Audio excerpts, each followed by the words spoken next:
All right, Trails Collective crew, Ian here for the Trails Collective live episode coming at you on Wednesday, March 15th. For those who may be tuning in live, thank you so much for being here in the moment. This is broadcasting to the Trails Collective's YouTube channel, as well as Facebook page, as well as my own personal Facebook page. It'll also, when I get to it, we'll be able to upload it to wherever you find your podcasts after the fact. Maybe give me a week or so and I'll try to get caught up on those. But feel free to drop a comment in. You can try it on the Facebook pages if you're with us live, but might be a little bit more bankable on the YouTube channel. And even if you're watching it after the fact, you can still drop a comment in and we will try to catch it. So thank you for all who are tuning in. Trails Collective, what I've sought to do is bring you voices predominantly from the Northeast and trail scene. Historically, I feel like it is a East Coast, doesn't get maybe the love and exposure in media that maybe some of the other areas get, despite an amazing network and community of just individuals and athletes and RDs and shop owners and trail maintainers and clubs. And it's a pretty amazing community. And for me, the trail world has been something that's, I feel like, allowed us to all come together and share in a just communal or shared experience. I feel like in a time where the world is entirely too divisive and our communities or even families are divided, I feel like trail running can bring us together and push a lot of that aside. And it's a pretty amazing thing. And so that's what I sought to do, is to try to bring you some of the voices, some of those stories. And so that's what we're going to get into here tonight. Historically, I've tried to put out some of the races and bring you some of the voices from the races from this past weekend. We'll get back into that a bit in the high season. I didn't dig into a lot of the races that happened just this past weekend. I know that some did run. Historically, we've presented you some of the FKTs and voices from FKTs. But this round, we are going to focus on the White Mountains of New Hampshire and some voices and individuals associated with the Whites. We did one on the Catskills a couple of weeks ago and had a really fun time with that crew doing that. We'll do one in the Adirondack soon. And then I'll go into some of the other pods as well, but that's kind of what I'm getting into. So that's what's ahead. It's going to be just one full-on episode rather than different segments tonight. I will weave in our guests here, and I'll provide a short intro to each of them. And then we'll get into, maybe I'll have some guiding questions, but also just some communal questions. And the hope is that it will turn into at least some kind of discussion for the guests. Feel free to chime in with one another or probe each other further, however that goes. And hopefully it'll just be fun. All right, so let's weave some of them in. We've got Andrew Drummond, Brie Choate. That was good, right? And we'll roll with that. That was perfect. Yeah. Thank you. Thanks. Jess Marion. I was going to try to play with Marion in the end, but I was just like, nah, it doesn't really work. Yeah, we got that. Steve Larick, well done. I can't really see you, but I'm stoked that you are maybe sitting in or outside of a McDonald's at the moment, and you're just making it work, which is awesome. Attaboy. And Steven Larick. All right, so let me, and where are you headed again, Steven? What race? You mentioned it, but. Badwater Cape Fear on Bald Head Island. Right. And with the intent to just be for that single one or the pipeline for the kind of the full enchilada? Just the single one. I just wanted to see kind of what the Badwater races were all about, and maybe further, maybe down the road one day. And so we can get into it, but you felt like the White Mountain effort that you just did was all the preparation you needed. I mean, it translates perfectly to a Badwater Cape Fear effort. Yeah, we'll go with that. That's good. All right. So Brie's coming to us from Pike, New Hampshire, I believe. Is that right? And native to Manchester. You can, and there's occasionally your connection's a little bit spotty, Brie, but feel free to drop it even if it comes in late. Has a handful of trail finishes under ultra sign up belt from Firebird to Groton Forest, and in the lineup for 2023 inaugural Jigger Johnson 100. She is, and maybe we can get into it, one of the founders or key players with the gnarly trail runners. And Brie, it is good to have you in the mix. Andrew Drummond. Many of you maybe know at this point if you're tuning into the White Mountains. In many ways, hopefully in terms of community, has been a forward-facing individual, I think, in the Whites. I think you've done maybe a couple interviews, or maybe on, I didn't get to listen to it, but I think you were on Ultra Sign Up, their new podcast series recently, I believe, right? Yeah. Have your own podcast under Run the Whites. You can check that out where you find your podcasts. He is coming to us from East Madison. He's behind two retail and community entities, Ski and Run the Whites. In winter, skiing is Roots, and he's a Granite Backcountry Alliance ambassador, as is Jess here, at least if that's still current that I'm finding. Finishes including Kismet Cliff, Loon, Chicora, and UTMB. He's maybe, no doubt, most proud of his Bubba's Backyard Beer Mile win with a time of 7:49, which hopefully that came down to the lean. He's maybe, let's actually on the FKT front, still holding the current FKT on the New Hampshire 4,000 footers for the supported self-powered division. I'm not sure how many people are throwing down on that division there for that title. Is that a pretty cutthroat one right there? And you're muted. There we go. Yeah, no, that's my own division. I'll take it. Whatever I can get. I'm scrappy. That's good. I might see if I can just cut a check and send it Jess's way just to go after that division, just so you have some competition for that one. Or maybe I'll get back in touch with Alyssa and just see if she can give it one more round just in her own power. But it'd be cool to hear maybe a story that came out of that effort, because that's pretty impressive. I can also, as I mentioned, find his podcast, excellent interviews on with mountain athletes, including Jess, under the name Run the Whites. Jess Marion, a native of West Simsbury, Connecticut, coming to us from Brunswick, Maine. Is that where you're based?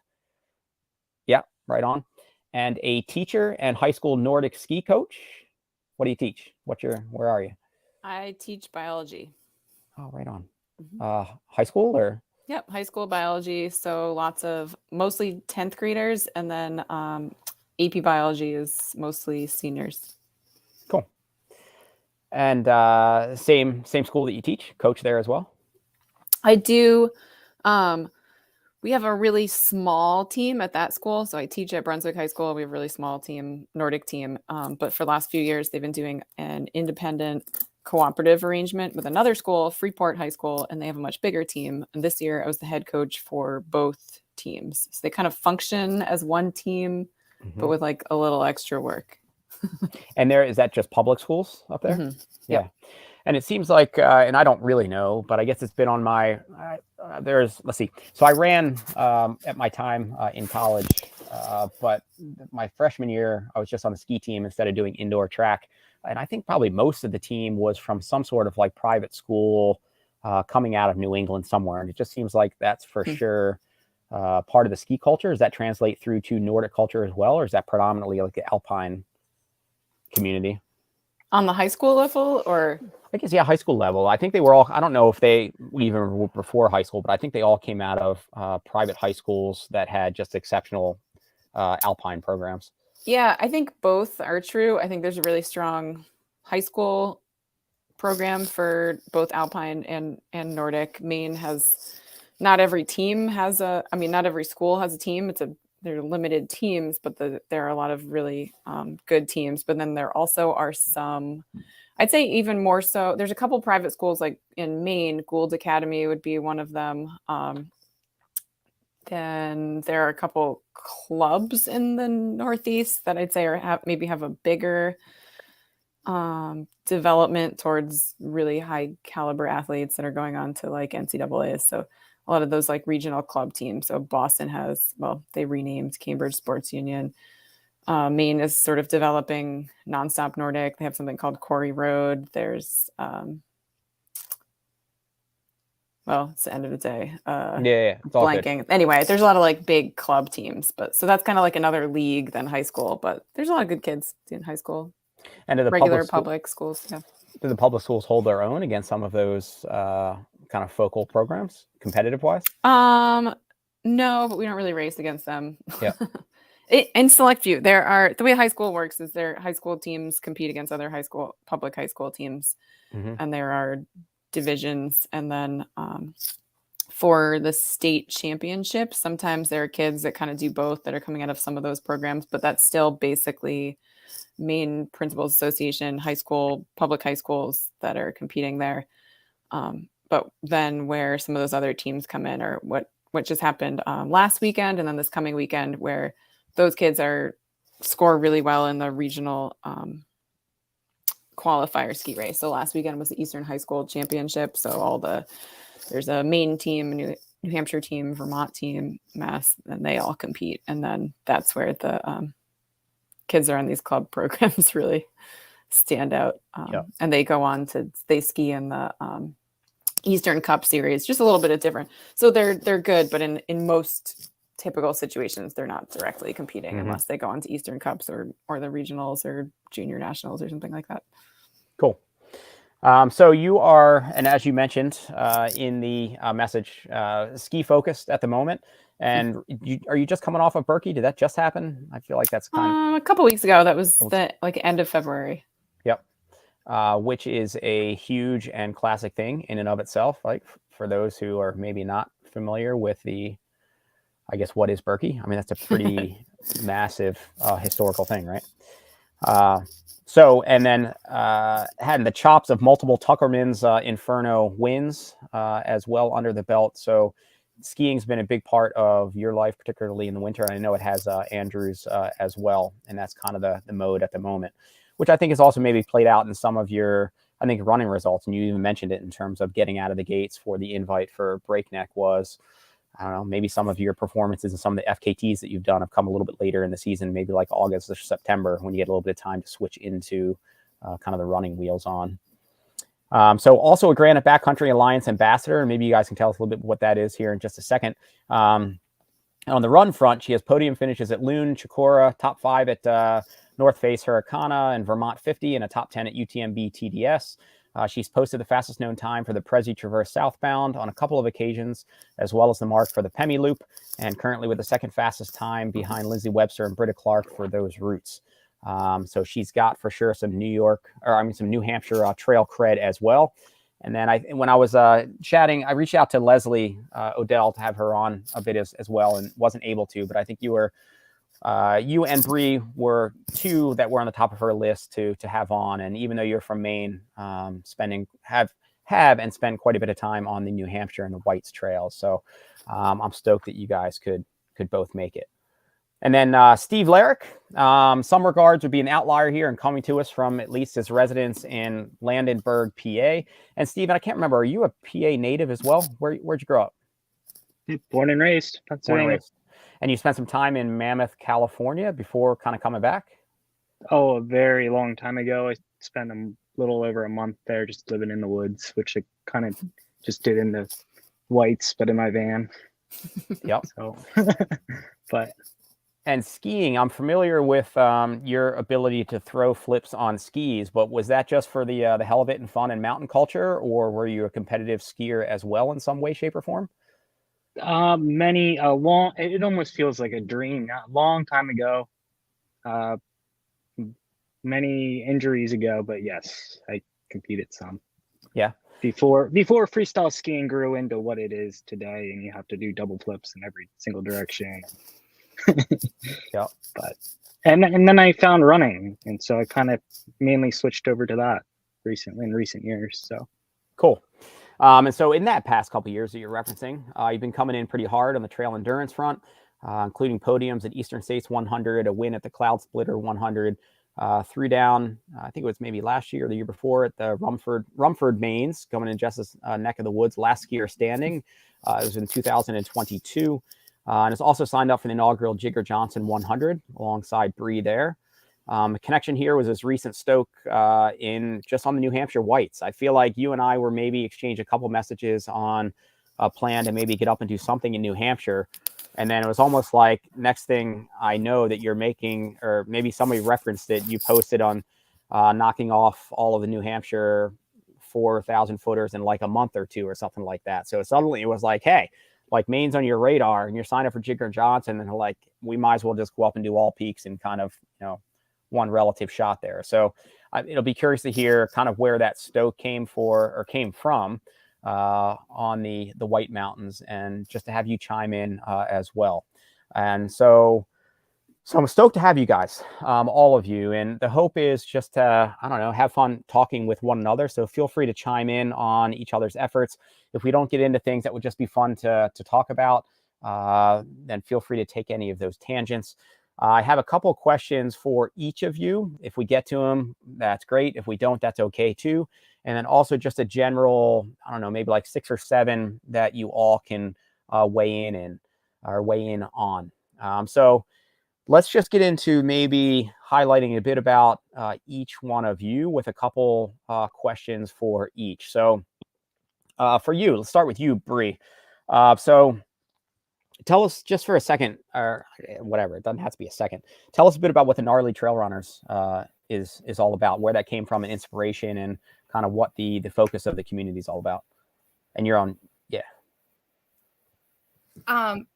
Yeah. Did I unmute? Okay.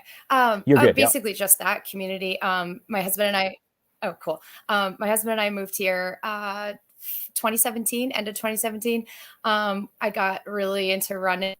I'm an oversharer. So I got sober first, then started running. And basically I was like, I need some friends. So started Gnarly Trail Runners. I'm a horrific runner. So started getting out into the trails more and more, and just was curious, is there anyone near me who's also into this? And I found my peeps, and then got more and more into this. I figured out what a tiny vest was, and that's about it.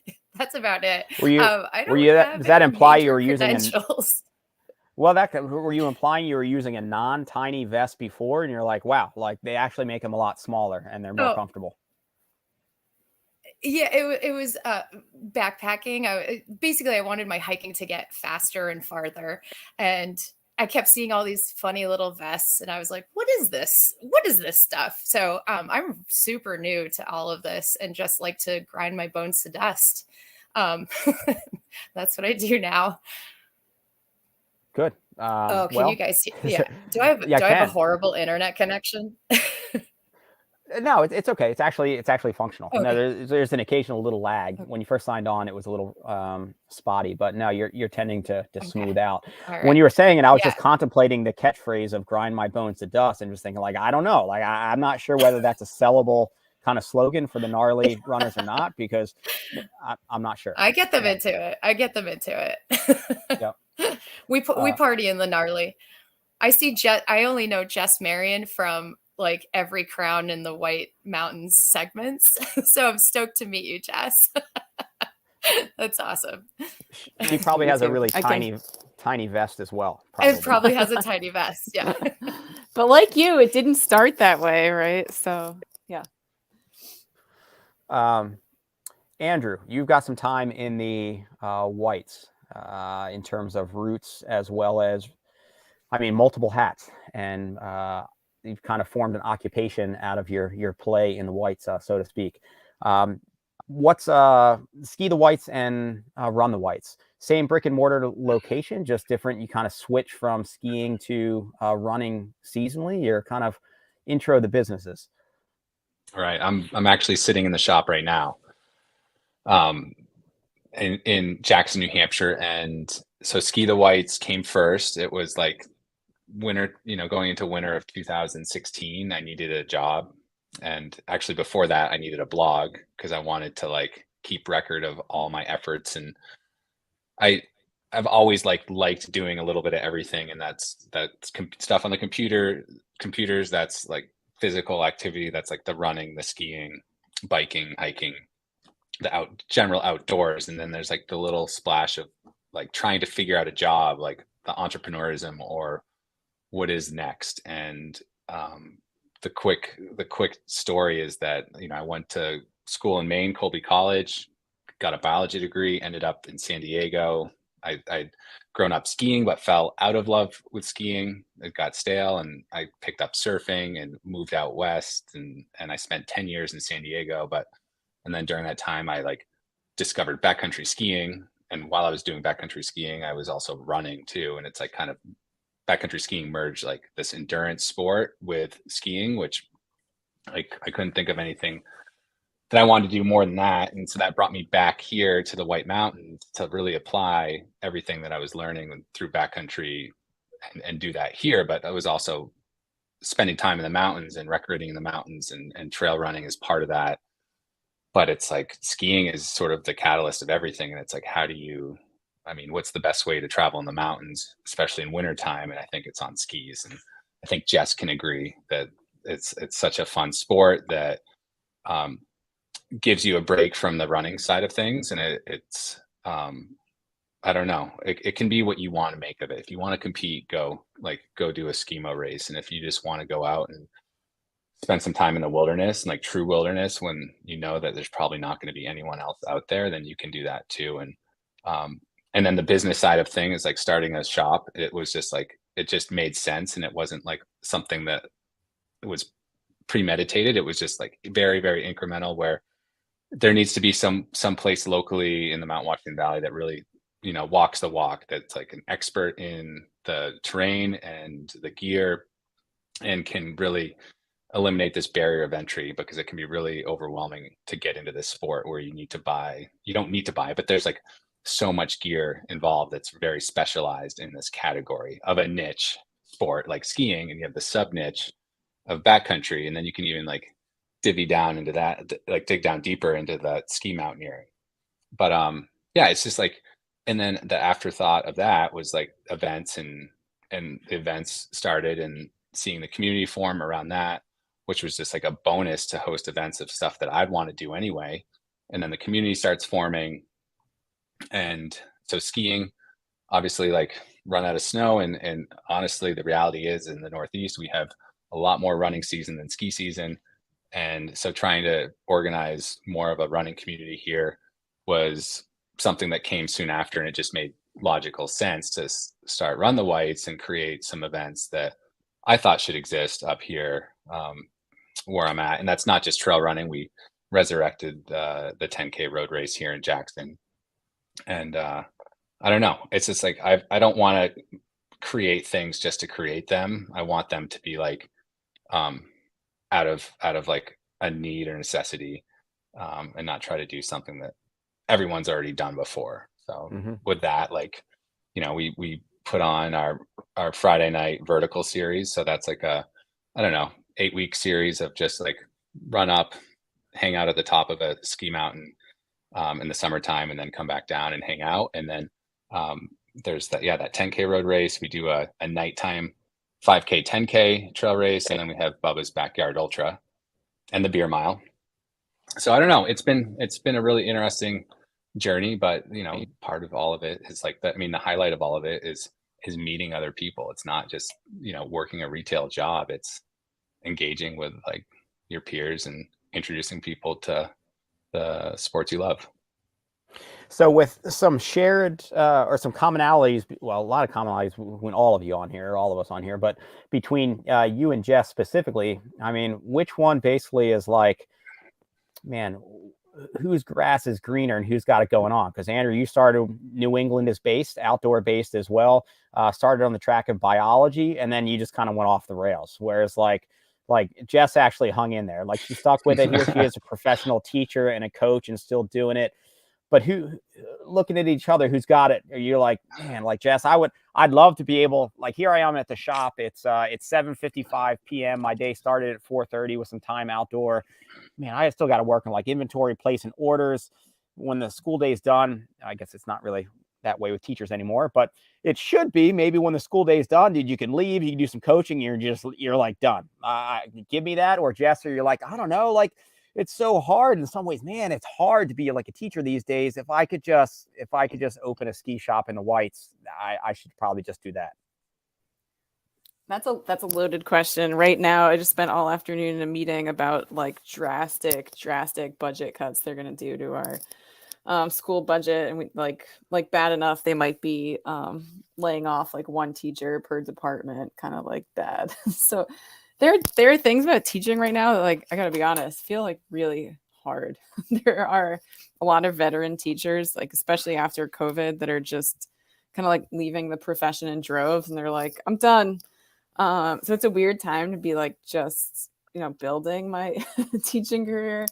It's like constantly being asked to do more, but now like, oh, by the way, you have to teach a whole extra class next year. I don't know. It's definitely a weird time, but then there are the bright spots. Like I did outdoor education for a while, and I really missed the like academic thinking part of it. I missed the science.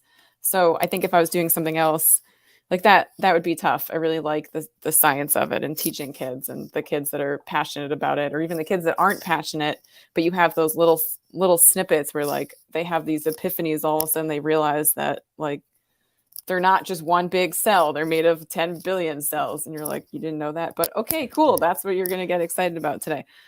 So I do really like it, but it feels like it's a hard time to be teaching.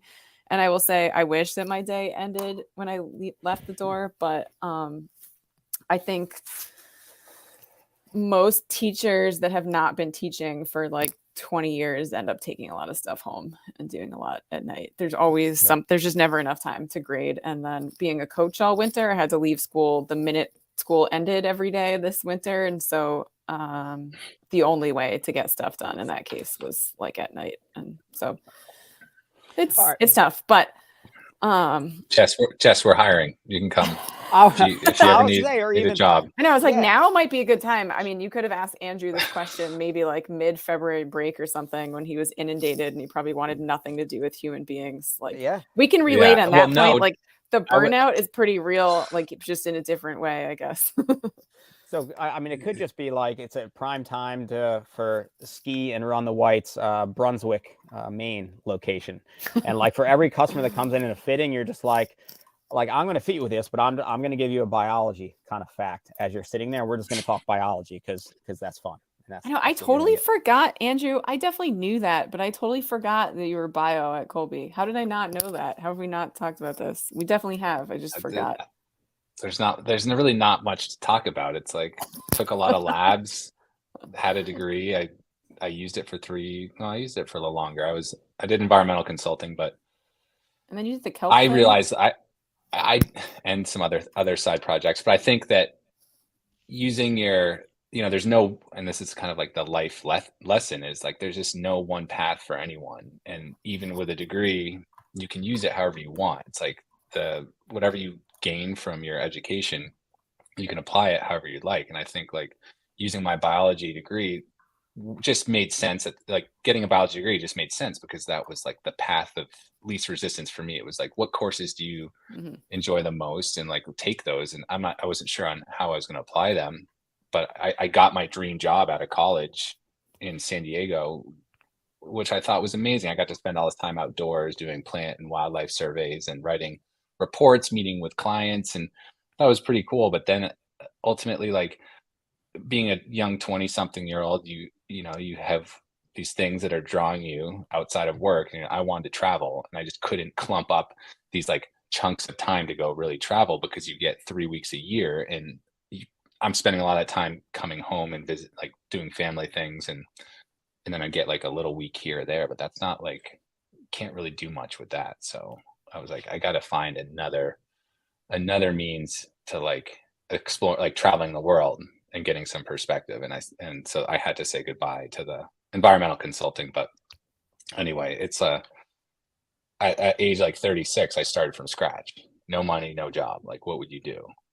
Or 34, something like that. And so that was like a huge life moment of like, just do what you like to do. And that was spend time in the mountains, and then hopefully things will work out. And if they don't, it's like, I have a biology degree like to fall back on. I can come teach with Jess in Brunswick. So And Steven, what's your 9 to 5? I don't know if I've known that, and especially that's allowed you to get up to New Hampshire for the period that you just did. If you've got a 9 to 5, I shouldn't make the assumption. You could be like, dude, I don't know, I don't work. I work for a private golf club in Greenville, Delaware, which shuts down for a period of time in the winter time. So that's how I was able to not Ah, so that actually worked. And during and spending the COVID, whites. yeah, and golf kind of boomed as well. And I don't know whether the shops did as well, whether you had a couple decent years, as long as you could get gear for you. I know, and Jess, for you, the world was probably nuts during COVID, even more stressful in terms of teaching. But golf was one of those things that also kind of really exploded, right, during COVID, Steve? Oh yeah, and it pretty much doubled very quickly. And that was a very strange time because I go to work and it'd be twice as busy as normal, and kind of yeah. And then, so But for you, could you create maybe a last golfer standing event because it's right up your alley, and just do like, we're gonna do like 9 holes of golf until there's like nobody else like standing, and I'm gonna win. that was something like that would be interesting to see. You know, but I've ran the cart path there a few times. But All right, what about, because I think Carl Meltzer, at least for a while, a decade or two ago, was getting into some speed golf and making that a thing. How about moving back up to the whites, and now you'll have ski the whites, run the whites, and golf the whites, and you're just going to take some sort of mountain, and you're going to put a golf course on the side of the mountain. And it's going to be kind of like bush golf, and it's going to go up a mountain and back down. What do you think about that? I like your thinking, but I'd rather just keep the trails on the mountains and keep skiing and running them rather than golfing them. All right, that's fair, but maybe if you just use an existing ski slope, maybe that'll work. Yeah. All right, but that's cool that it allows you in the down season time to go kind of play and do what you're doing. So that's great. And then Brie, I didn't ask you, what's your 9 to 5? What if, again, assuming that you've got a 9 to 5 of sorts? Yeah, my husband and I own a small auto repair shop in Right on. Woodsville. Yeah, Woodsville, New Hampshire. We were both diesel mechanics for Boston Duck Tours. We both know how to weld and paint, but I answer the phones and deal with folks, and he fixes the vehicles now. So kind of divvied that up. But yeah, we've got serious people burnout. We're down to 4 days a week. I So think don't call on Monday. I would say there's probably most careers anymore have burnout, whether it be teacher burnout, whether it be retail burnout. I'm not sure about golf, but yeah, for you. But it's nice that you actually have a nice functional skill set. I mean, I just Yeah, kind of not really using I it. sell things, but you can actually do things. I can weld your saleable items together. Yeah, that's good. So if you come up with alpine golfing for Golf the Whites, I'm assuming there's going to be a lot of clubs broken out there There we on the go. course. And the And you can just carts weld them. need, yeah, Carts need fixing. yeah, Yep. we'll do that. That's Oh, awesome. All right. So a couple more specifics, and then we'll go to some general, might be like fun stuff. So another one coming back out, back at you, Brie, and it was coming off of me just checking out the Gnarly Runners website. So do you feel that there was significant trial and error that led you to be an expert in shitting in bushes? Or is it more you feel inadequate in performance level, hence looking for information from others about doing so? So that's my new brainchild, trying to encourage people to write in their stories about trail running. And can we swear on here? I almost dropped Usually the F-bomb pretty hard. Usually I don't, but it's totally fine. No, I swear like a sailor. It's a problem. You are a diesel mechanic. Yes. Exactly. So not specifically stories of only using the bathroom in the woods, but just, in general, just trail stories. We'll see how it goes. We got some contributors. I got to put it together and put that out, but it did take trial and error. Now I'm like an all nature girl, just wet green moss. You really look for that stuff. That's incredible. That's good. So because it took about 100 years to grow. Well, actually, Jess, you could tell me about the biology or Andrew about the moss in the woods, but it probably just took like 100 years to grow in that log. But nope, here you come, just wiping your tush with it just because you couldn't. I put it right back. Oh, they're good. Jess, how long did it take that moss to grow on that log? Moss, probably not that long. That grows Doesn't take too long. Just I guess we're good then. But I guess I have to be conscious if I'm up in the whites to know that maybe that moss has already been used and put back, and I need to maybe stick with something else. You can plug it right back in where you took it from. Yeah, and so you're getting some submissions there. I mean, is that something that is a growth channel? Yeah.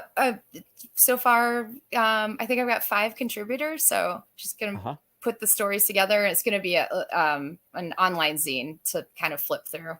Yep. Yeah, I don't know. We'll see how it goes. It's a new brainchild. I don't know. I come up with great ideas. Let's see about the follow through, right?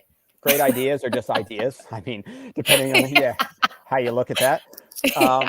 And Andrew, how long did your self-powered 4,000 footer FKT take you? Oh yeah, that was. I mean, we're digging back to 2016. That was 6 days. 6 days. So in 6 days, you probably pooped in the woods at some point, I'm guessing. Yes. There's the high. I didn't keep a journal on that, but yeah.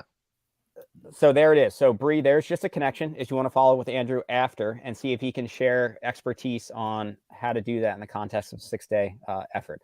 I mean, usually Jess is moving much too quick in her FKT attempts, so that's probably not really an issue.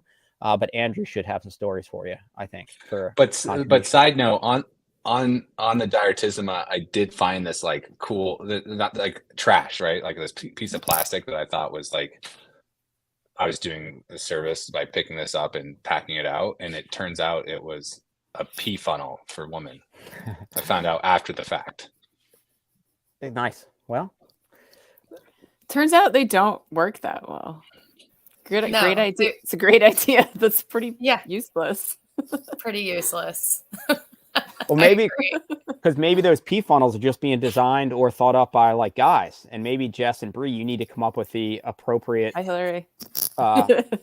pee funnel, one that's kind of for women by women on the pee funnel. Yeah, something that should be addressed. Yeah. All right. This might be veering into like a little bit too. Too. I don't know. You guys know enough yet. Just go for it. Yeah. All right. Yeah. Well, we're here.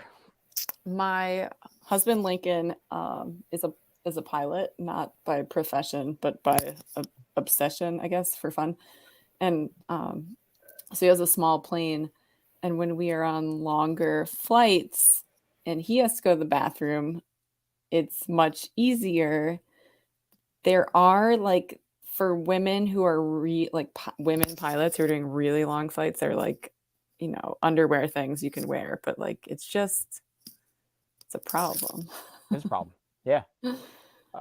So I think there's some. I mean, I guess there's some plenty of logistics there, but I think that could be figured out there. All right.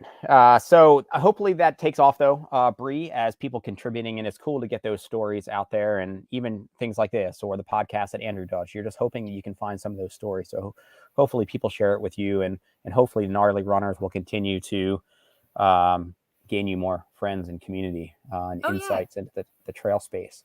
Definitely. Steven, for you. So where did the stoke come from to suddenly go all in on the New Hampshire Whites? Well, I'd signed up for the Jigger Johnson, and then once the things slowed down at the golf course, I hopped in the van, headed up there, and I went there initially to ski, and the skiing wasn't that great earlier in the year, and just started running up and down the mountains, and then this kind of made me realize that there was so much to the Whites that I hadn't seen, because ever since I first started going there, I just go to Tux, or back in the summertime, just ran the Pemi Loop. So I didn't know anything other than the Presidentials or the Pemi Loop.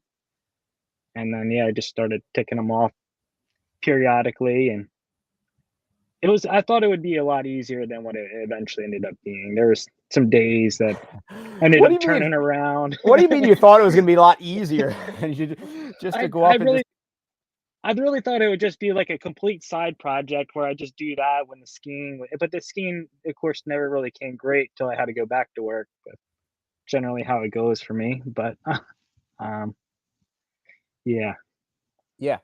And so for you, remind me what it was that you did. It was each of the 4,000 foot peaks, and it was over the context of like 2 months or something like that. Is that how you picked it off?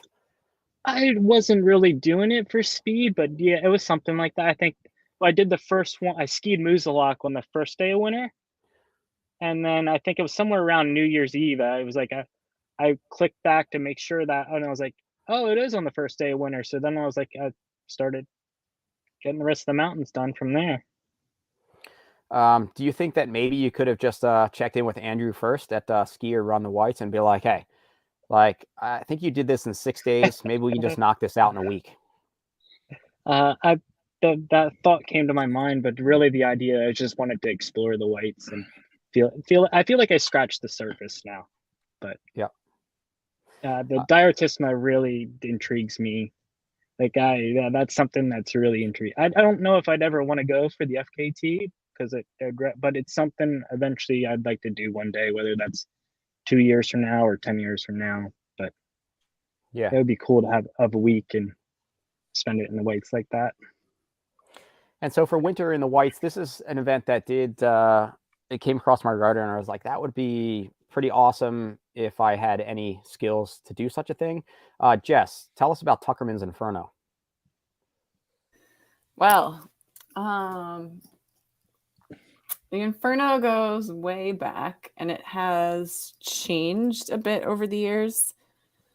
It's actually fun little fact. I think the Inferno is how initially we got to know Andrew. He was just like this guy that would show up and like roast everyone in the Inferno around when he first, like, I think that was around when you first came back to New Hampshire. And I started getting into the Inferno because I'm a really bad spectator and I didn't really know about it. All the years I kind of lived and worked in Jackson for a while, but April is kind of it used to be in April. It was a weird season. Anyway, I didn't really know about it. Somehow it just slipped through the cracks for me, but my husband did it the first year and I helped him. And I'm just a really bad spectator and I did a pretty bad job supporting him, but then was like, I'm going to do this next year. So it used to be. So you got even worse in terms of spectating and supporting. Yeah. Sorry. Keep going. Sorry. I know I'm a great coach. I'm learning. It's all about balancing things. So it used to be a race where you would run, like kind of road run.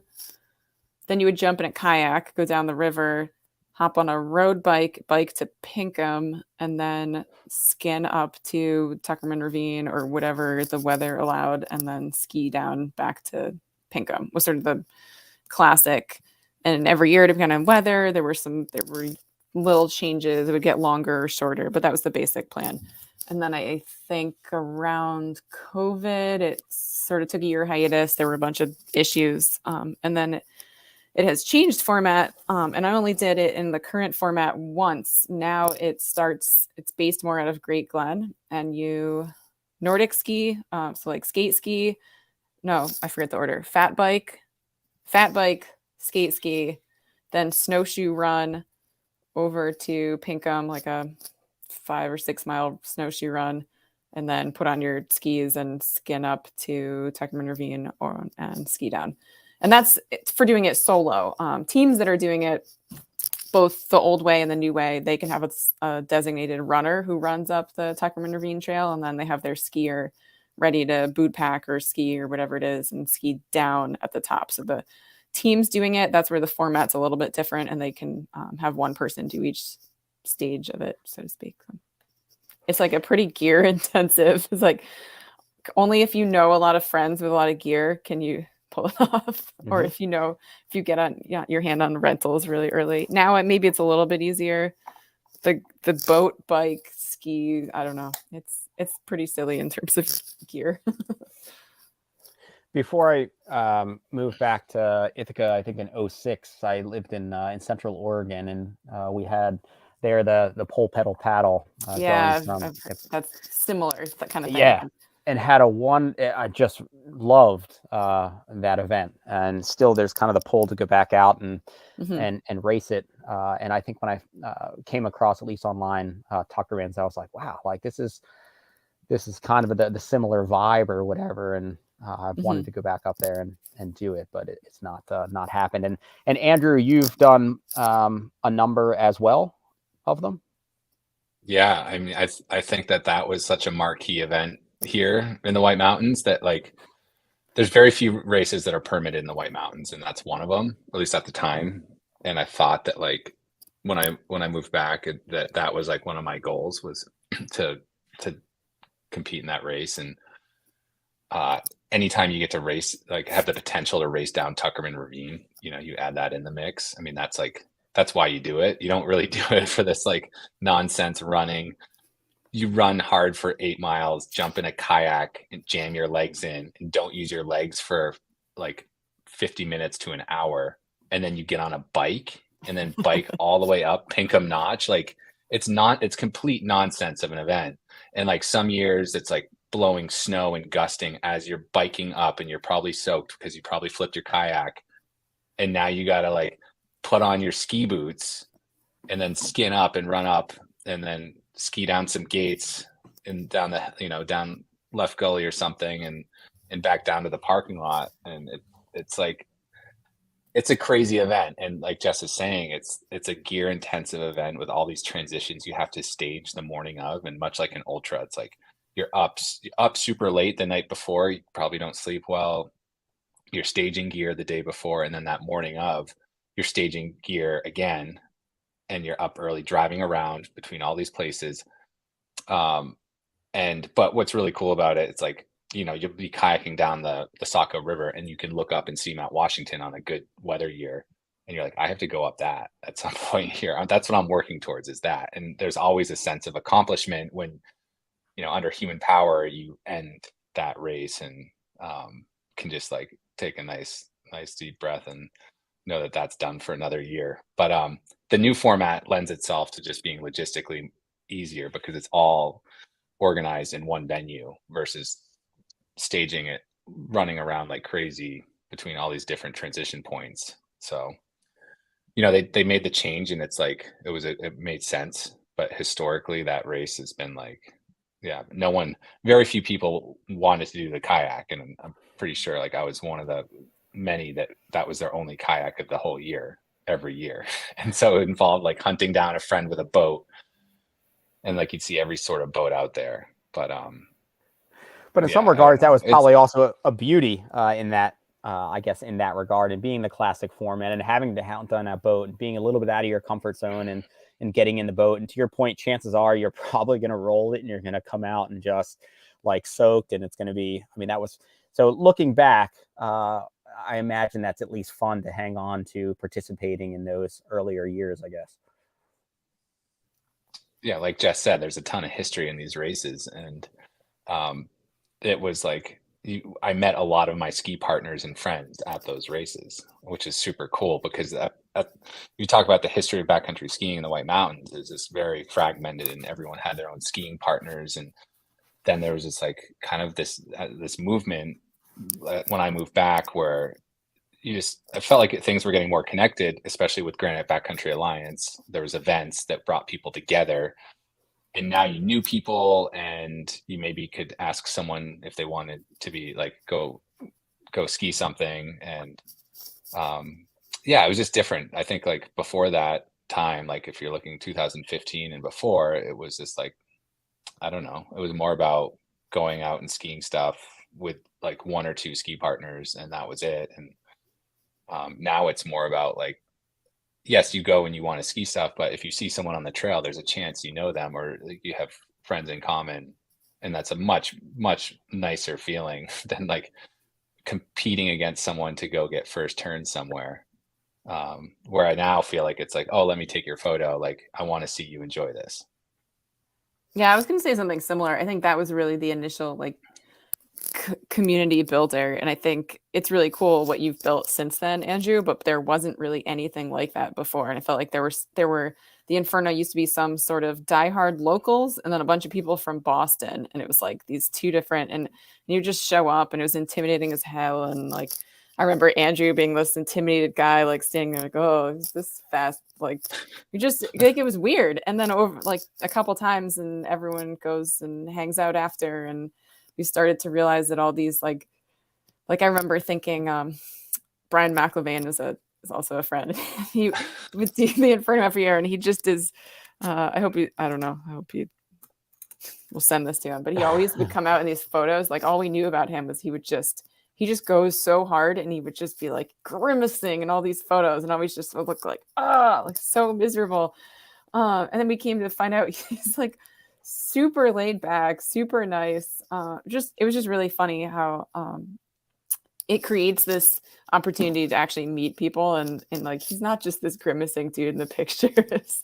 A lot more to it. And so now a lot of those people are people that we call friends. And it definitely was a big part of that, really was that event. It like brought people together, which I thought was pretty cool. And then a lot of different things have been building along the way, but it really, I don't know, maybe people that have been around a lot longer than I am could speak to other things that were in place that I'm just not aware of. But I don't think there was that type of community for like backcountry skiing and other things like that before. Not that widespread anyway. Well, yeah, in that regard, and you mentioned it too, Andrew, in passing, and then Brie and Steven, you both being relatively newer into the space, and both signed up for Jigger Johnson, just as an example of and that was one that I think that Ryan and Christina were working on the elements of a while ago, and maybe they couldn't pull it off, and then there was the split, and it didn't get off the table, but it finally did happen. And part of it was just the permitting and the difficulty, like in the whites. So have you seen that space change much? I mean, is there been some things open up or just finally there are some event directors that are finding out how to navigate kind of the slim windows that are there? Do you think it's changing or it's just, I don't know. I mean, how's it going in the event space? And then Tom, Yeah. I had reached out to Tom as well. I've had Hooper on several times in terms of now being at the helm of several of the events in New Hampshire that you guys have participated in. He's down at Florida at the moment, shoring up the Republican base as I was texting him. But there's for sure events there, but it has been a state that's had constraints on what's possible given the amount of amazing terrain that you all have. Yeah, I can speak to like the event side of things, and there's a couple things going on. It's you have to apply for a permit to have these events, and so in order to apply for the permit, you have to have all your ducks in a row. You got to have like your safety plan and your course, and I'm sure a bunch of other things.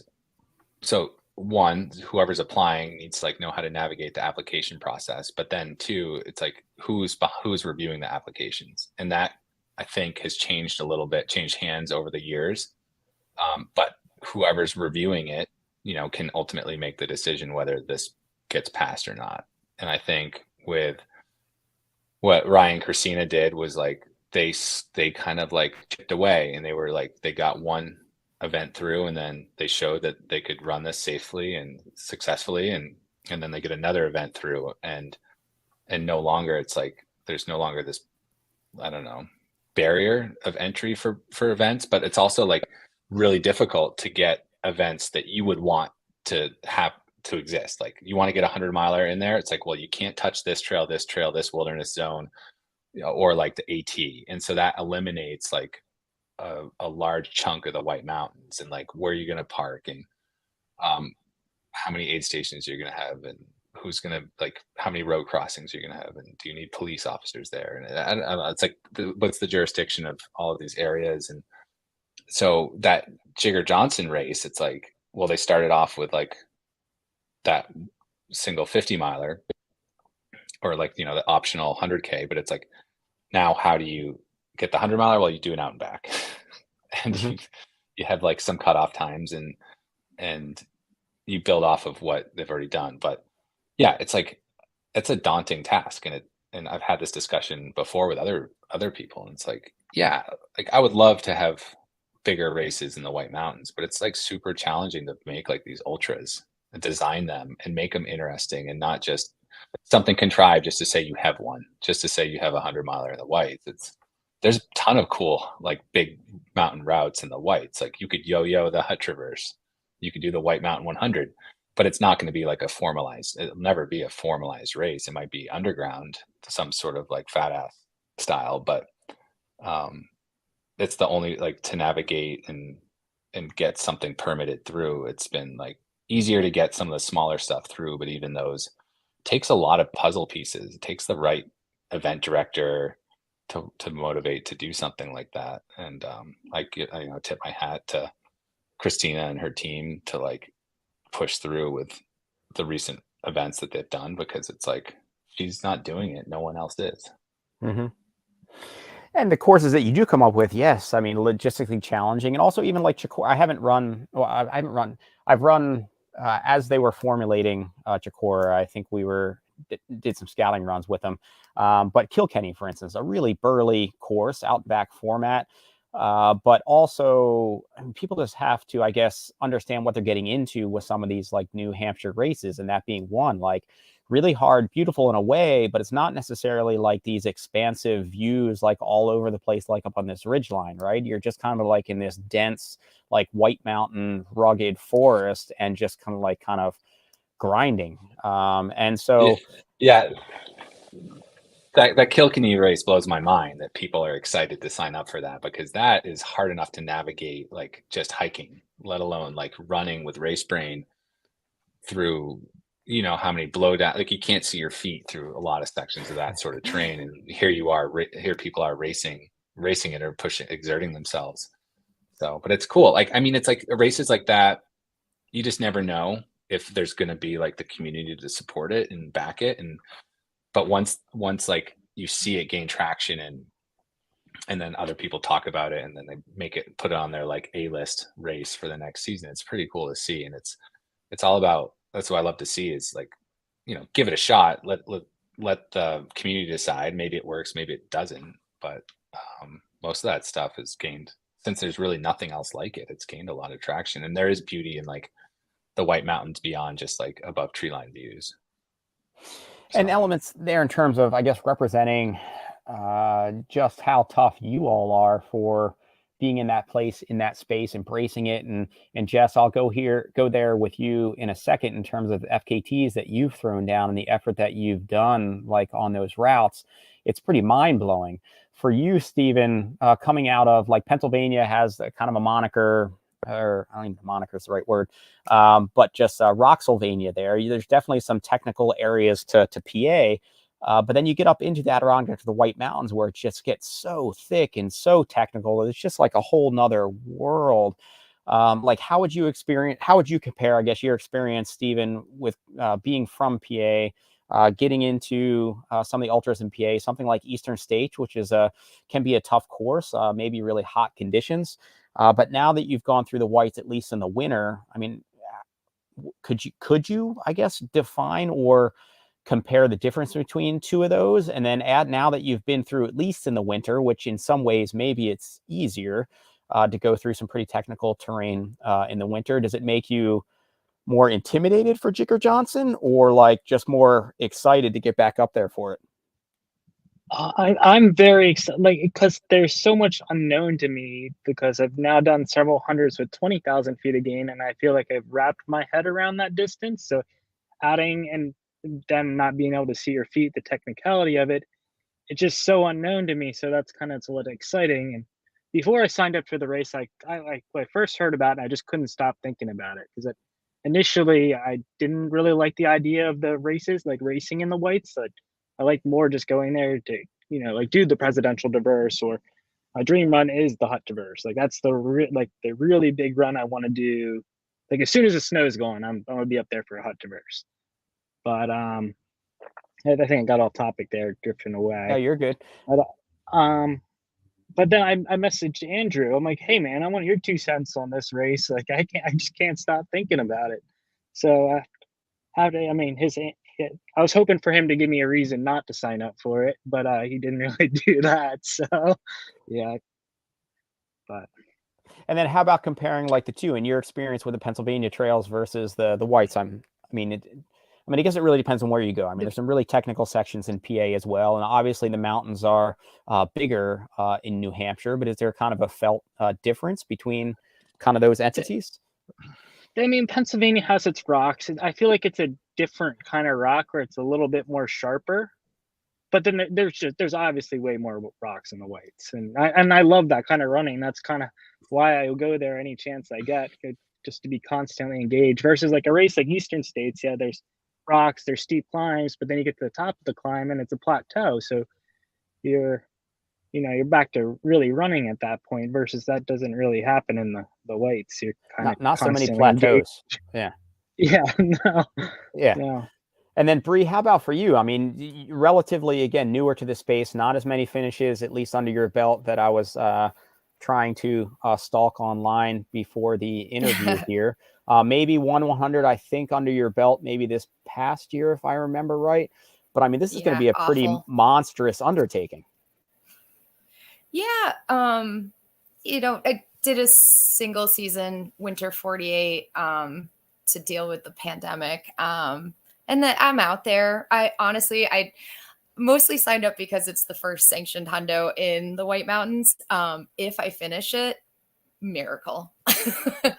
We'll see. I've seen most of the trail or the route or the course that it'll run, and it terrifies me. It keeps me up at night. I've quit in my mind like 17 times. I just haven't emailed Christina yet to let her know. But it'll be fun. I don't know. I think so. Well, fun. I don't know. 54 hours. I know I won't have time to sleep still. And something about that is really, really appealing. But also terrifying. Going up the Osceolas, absolutely sleep deprived if I make it back there. I don't know. I'm terrified of that chimney. I like my femurs intact. I don't know what's going to happen. I have no idea what's going to happen.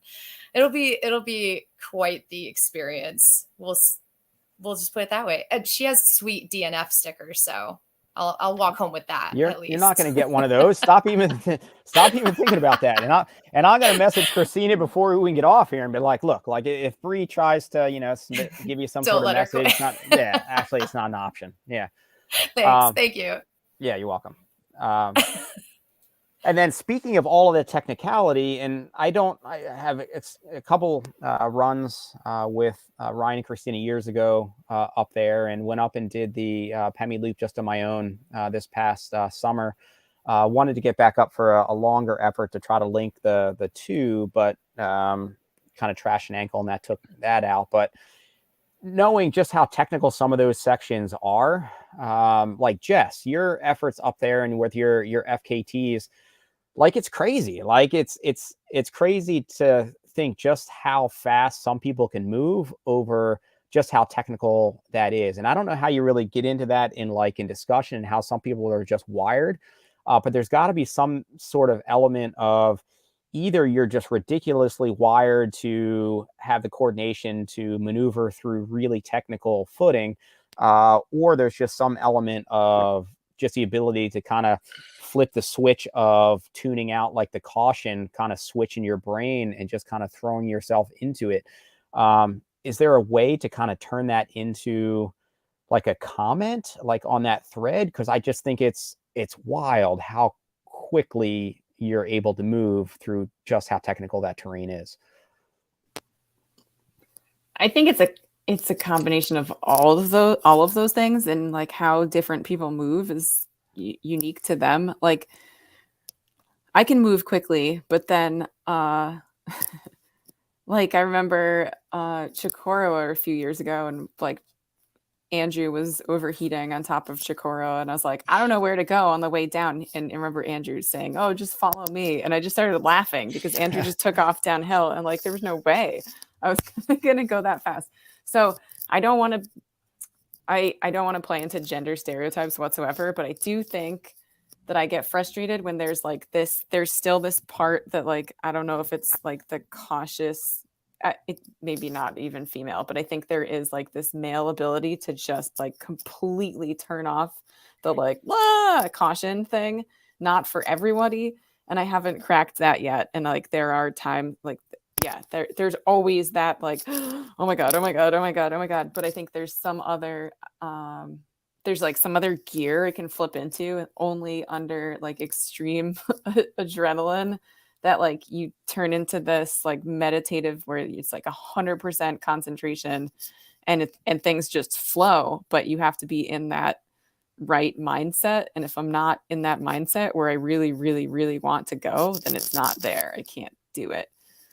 But I think in addition to that, that makes it sound like it's some magical thing.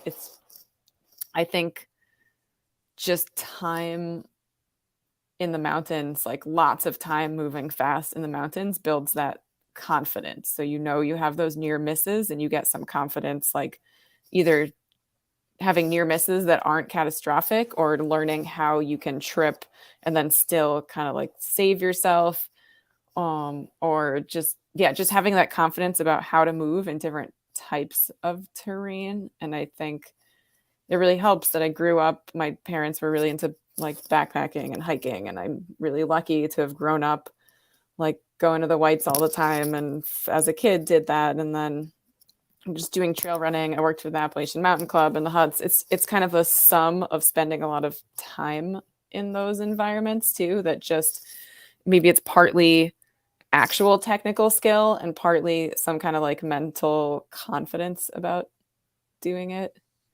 And then it can be really fun when you're like nailing it. There is something fun about rock hopping that I just don't get from like fast road running. Like I'm an okay road runner, but I don't go into that same like hyper state. But when you are like, your mind is like completely focused on navigating, bouncing from rock to rock. And that's fun.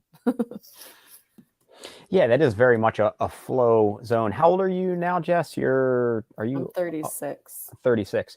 And do you feel like that's been changing for you? Because also, and maybe for you, Andrew, too, because you've been going hard in those mountains for a while now. Is that something that, is that getting harder? Is your brain getting... Yeah, my brain, I have more, I get afraid. Yep. I feel like I can't. The speed at which I had to go down some of those downhills on like the Prezi Traverse, I honestly don't know that I can still. Maybe I could, but I don't know. I don't know. Is there a I don't piece know of, if it's still there? So a piece of you that still wants to try now, being second in the list, or both of your time's being taken, or you're like, that I don't need to chase that. Like I'm good, or you're like, I need to go back out there and summon that effort again. I felt like I needed to for a while. Honestly, I think I maybe burned myself out of the Prezi Traverse a little bit. Like just how hard I had to want it and how hard I had to push. Like I just don't know that I really need to go that fast down the Crawford path again. That last part, the rest of it fine, but like pushing that hard down the Crawford path, I don't know. But maybe there's some other challenges. I think I definitely I have found that for me a huge part of it is mental. Like every race or everything that I've done or every solo effort is like the mental part's so big that I have to want it. And for a while I really, really wanted those things. And right now, I don't want to say never. It's not like I'm I don't know that spark that I need to like at least specifically do the Prezi Traverse is there. Maybe some other things, but that one, at least for right now. Mm-hmm. Actually, I'll say this, and then I want to, Andrew, hear your response too, as your in terms of years and whether that's getting harder mentally or on your body as well. But Jess, do you think that your students are aware just how badass you are? No, they think I'm really weird. Some of my skiers get it. It's actually been really cool. Some of my skiers that I've been coaching for a couple of years now are really getting into more endurance things, and they've done some ski marathons. And so I have a couple kids that they get it and like they think it's really cool, and they ask a lot of questions, and they're really, really into it.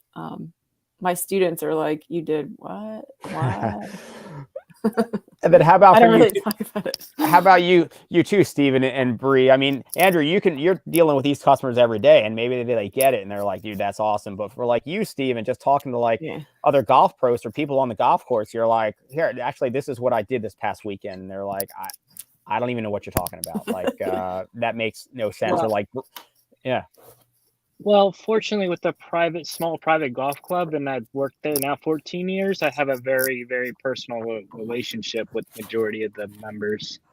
So a lot of them will find out of like my bigger stuff through social media before I come back to work. And that's funny. But That's cool. That's only maybe a third of them. The other probably have no idea. And Brie, how about for you in terms of the diesel mechanic work? You're like, I don't know. Oh. I'm just assuming that most like diesel drivers are like heavy, machine operators or whatever. They're probably not the ones that are signed up for Jigger Johnson 100. No, not at all. Absolutely, totally think I'm nuts. They don't get it, especially too if I'm like I can't even stand up and walk. Well, you have those little dollies, though. Can't you just hang out on the dolly all morning underneath the truck? Yeah, I just scoot around. Yeah. But yeah, no, people definitely have looked at me just unknowingly, just what's going on in your brain, girl. And I'm like, I don't know. I just don't even know. I like this. Know. Yep. Do they try to make you? I think it's really hard. I don't know if you get it. When sometimes people like, they sort of ask you in a way like they want you to explain it, but then they don't really want to hear your actual explanation. Like, do you get? I don't know how to explain that. They want to know like, wow, why do you do this? And then you're like, well, and they're just like, can't compute. Never mind. Yeah, right. Yeah. Actually, yeah. I think also too, like, I mean, I don't know. I've been running now for 4 years and I'm like, you can do this too, if you want to. And they're like, get out of here. I don't know. I was not an active person for 2 decades until recently. So normal people can do this. We party in the back, but like anyone can do this. And how about for you, Andrew? Like in terms of those efforts, are you mid-30s as well, Andrew? Where are you at, age-wise? No, I'm like I turned 42 next month. Oh yeah. Oh well, live it up, dude.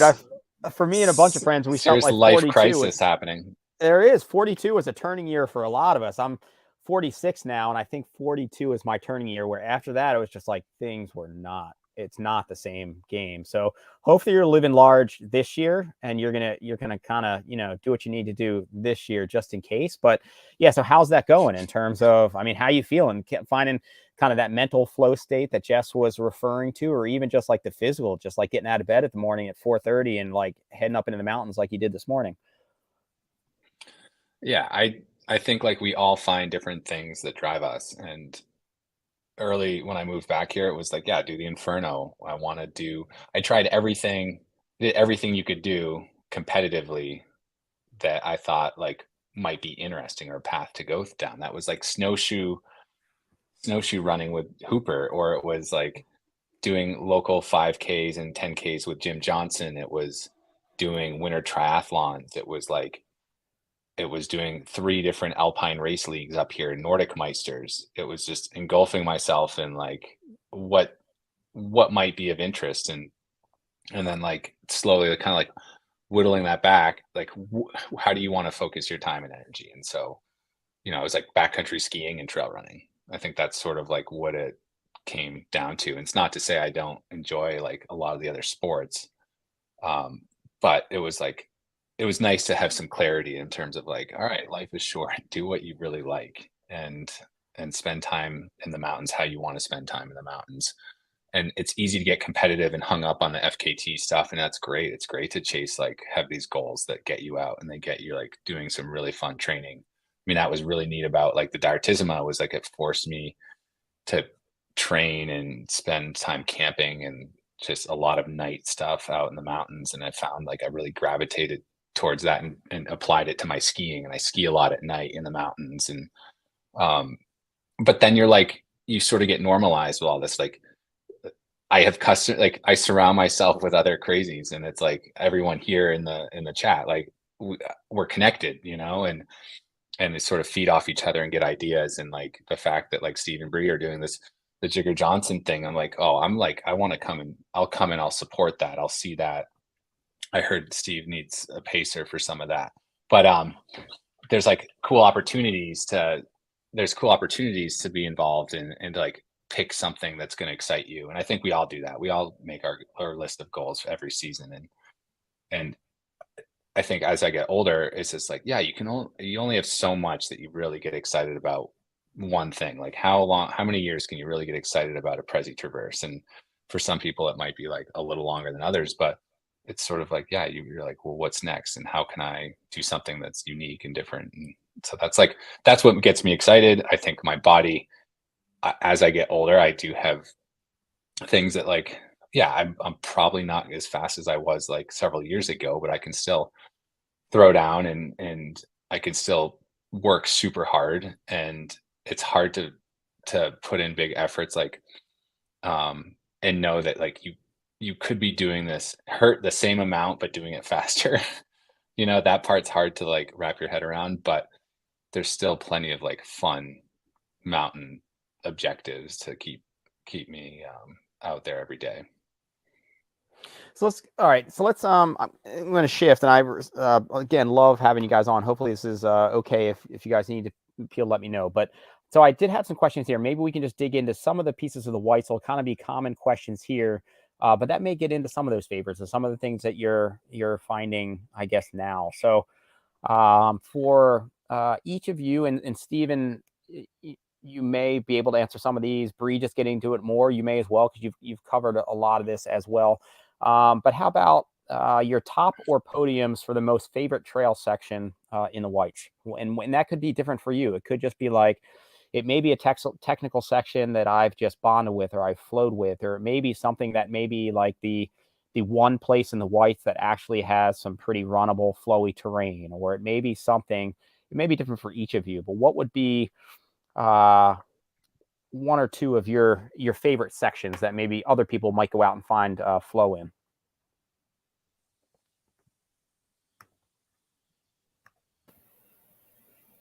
Am I first? Sorry, I didn't. You are now. Ladies first. Did I just make this up and now I'm talking? Shoot, now I gotta pick something, don't I? I don't know. Doing a Franconia loop when like either super early in the morning or later in the afternoon very safely is that's excellent. I live over on this side, so that's easy for me to get to too. And maybe shit on Moosilauke. Or, well, don't shit on it, but run it. Mm-hmm. Yeah, that's good. I knew it was going to happen. Yeah. Way to, yeah. Yes.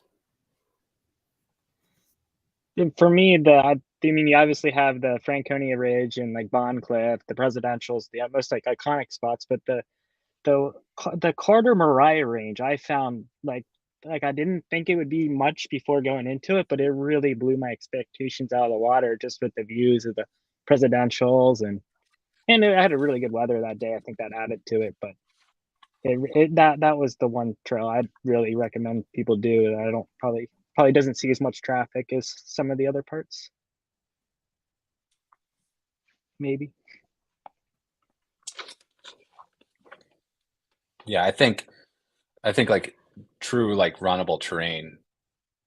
I think there's a lot of fun stuff in the Randolph Mountain Club section in the Northern Presidentials. Some of the lower elevation trails are super sneaky fun if you just want to like really run and not just power hike. Same goes with like Evans Notch feels like what a lot of the whites probably used to be like before it all got eroded, and there's actually still like soil and some of it's soft and forgiving. That section's very neat. And then like what I think that most people find is like you just rotate through the White Mountains. That's what like kind of like peak bagging's done, is it like forces you through different sections, and it's refreshing to like revisit something that you've been on at one point, and then you come back to it in different conditions, or you come from a different direction, and it's like a new trail again. And that part's been really fun. I'm trying really hard to like rack my brain about something like clever or interesting. I think for me, there are spots that feel really good to run, and then there are parts that are like have a lot of like emotional attachment to, but might not be actually that cool. But one really runnable, really fun section that gets a ton of traffic is the Monroe Flats. So kind of on the side of Monroe, that's like Northern Prezi is super popular, but it's just this like weirdly runnable section in the middle of long stretches of rocks. And if you can hit that like late afternoon and that golden hour, it's so cool. The same with maybe going up and over Eisenhower. So those are like things that a lot of people do, but but hitting them at the right time of day, very early or very late, is just like this peaceful moment when all of a sudden there aren't a lot of people and they're pretty runnable. And then I've had a lot of fun over in there's some kind of fun sections in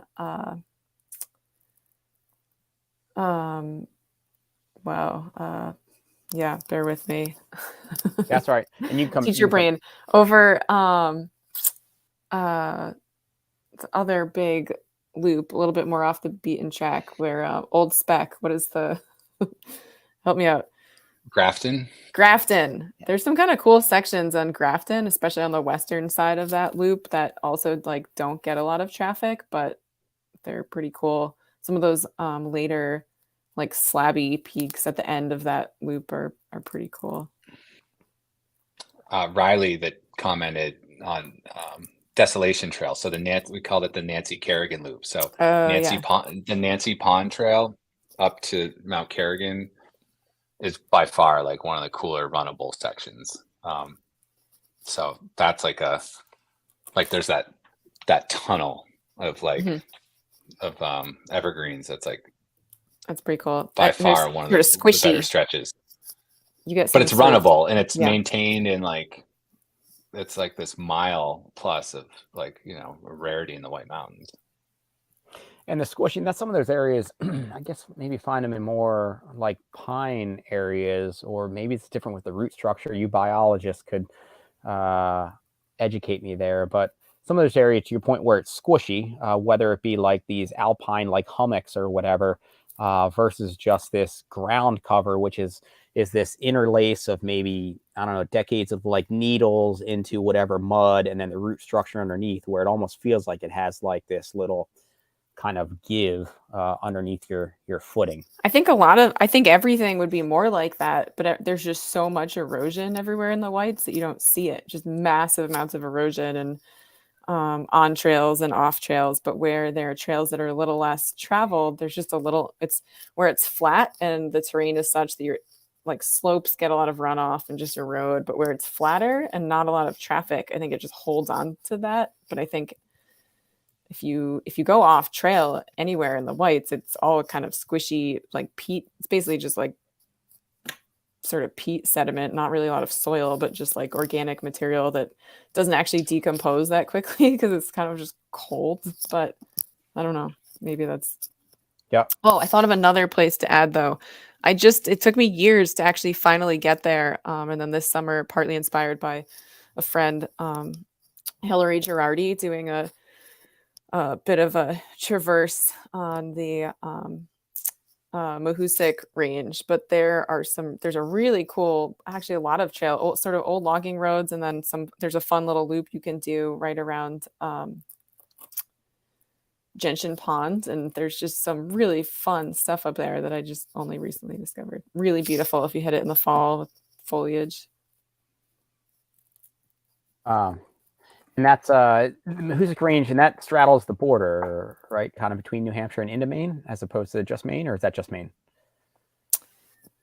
Yeah, I guess you kind of, if you do the sort of traverse of it, then you're going from basically Maine to New Hampshire. You end up in Gorham, New Hampshire.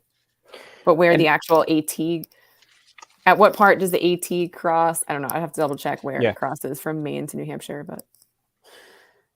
And so, given the, like we had mentioned, a course or a route or trail section like Kilkenny, where you're pretty much in the woods, up and down in there, for sure, a lot of maybe the attention is on, maybe for good reason, just how much amazing above tree line or vista opportunities there are in the whites. Do you have any favorites or podiums for, whether it be a favorite peak for either like an earned effort, or maybe it has a really playful scramble, or just an amazing vista? Or is it just like, I don't know, like that's most of the whites? Like, that's a silly question.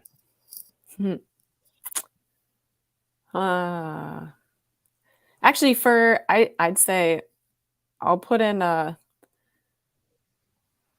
plug, if you will, for a little, I guess it's still, I don't know how official it is anymore, but when I first started running around the whites, sort of after working for the AMC, a guy named Doug Mayer, who I don't know, it's a name now. He does run the Alps, and previously of Randolph Mountain Club and of Randolph, still somewhat of Randolph.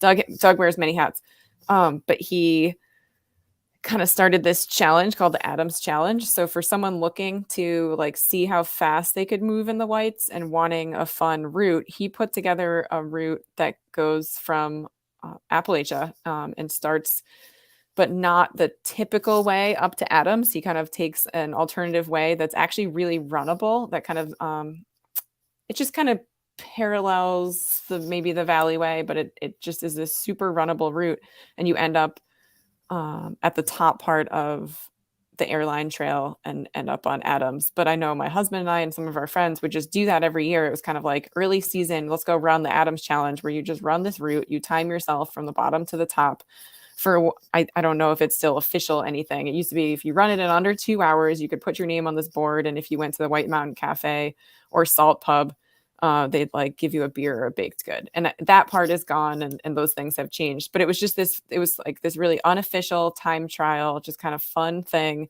where you could go test yourself, but it's actually like a really fun route. And I find like early season, when I just haven't done anything fast in the mountains and I want something quick and just to try it, like running and topping out on Adams under a hard effort, whether it's your best time or not, just like blasting and scrambling up that rock pile, and then you finish and the time is at the top. So then you just get to hang out on top of Adams. I just think that's really fun. So I think you can still find their website if you want to look up the route, adamschallenge.com or something. I don't know. I'll ask Doug if they still maintain it, but official or not, it's just a fun route, and you can time yourself on it every year and compare yourself to yourself, and then finish on Adams.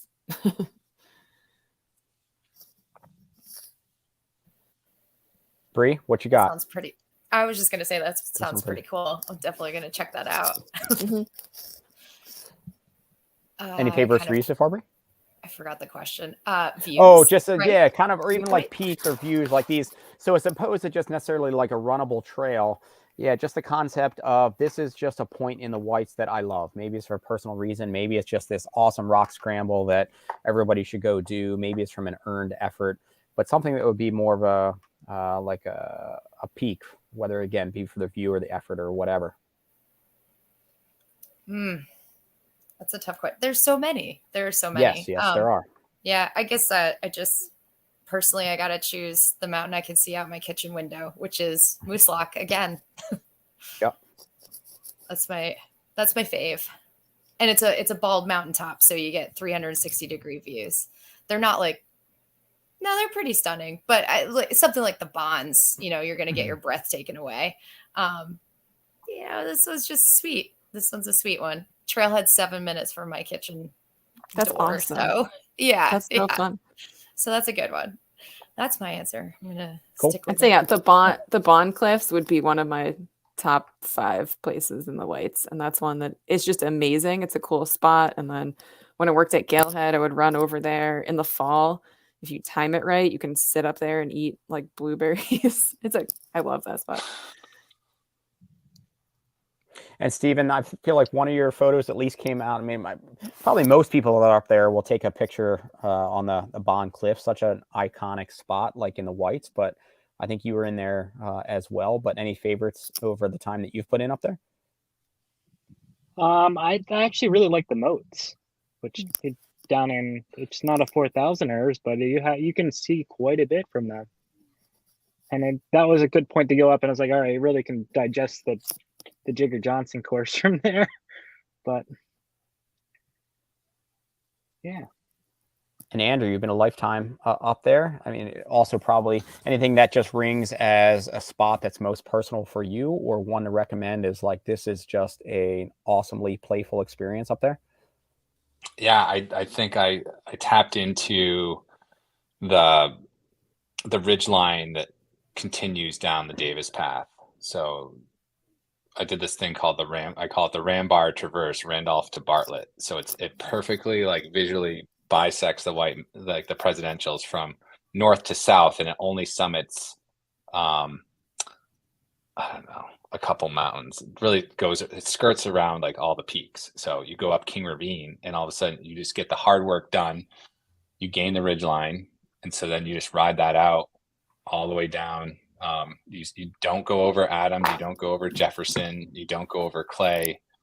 You don't go over Washington. You bypass all that. And then you go get on the Davis path, and then that takes you over Bootsburg,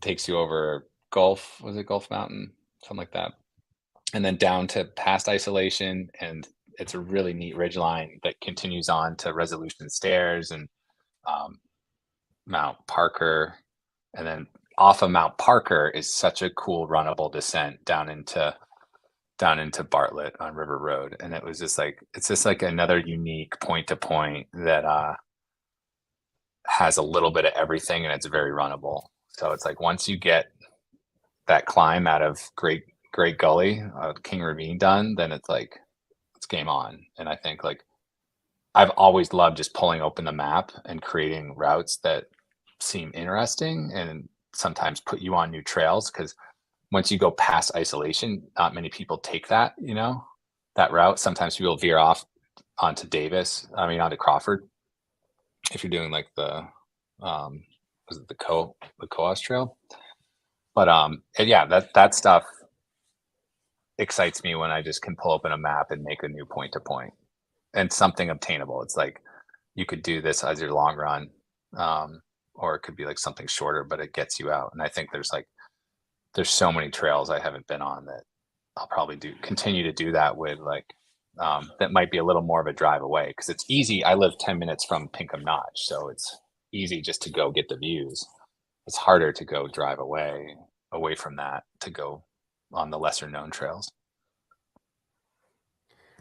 About so just after doing the Pemi and ended up in the parking lot, I think it was starting to heat up. I think I got it done fairly early. But some clouds were starting to break, and it was nice to just tuck down in underneath the bridge and just sit in the water and kind of submerge for a while. Any favorite swimming holes to hit after a post-long summer effort? Especially, I know some of the water flows pretty cold up there, but any favorite spots for y'all?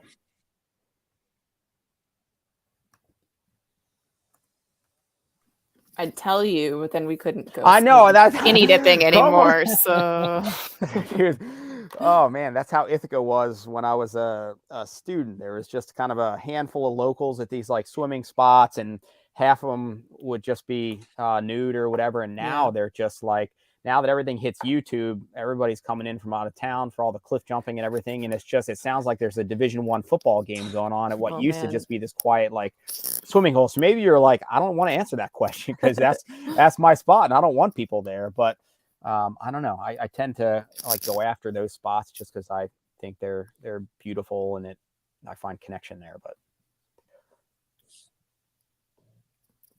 I think there are some really good ones. I've also found myself jumping in really bad ones just because you're so like muddy or hot or like heat rash, and I'll dunk myself in like 4 inches of water if that's what's available. So some of the last few summers there's been pretty low water at the end of the summer, so I've definitely done some questionable water dips, but there are some good ones, and a lot of the popular ones are really fun, like emerald pools, and there's a number of places you can get in the water across from the 19-mile Brook Trail. There's some good spots. There's some really great spots kind of by the Davis Path off Route 302 just before Crawford Notch. Those are some of the big, more popular ones, but they're good for a reason.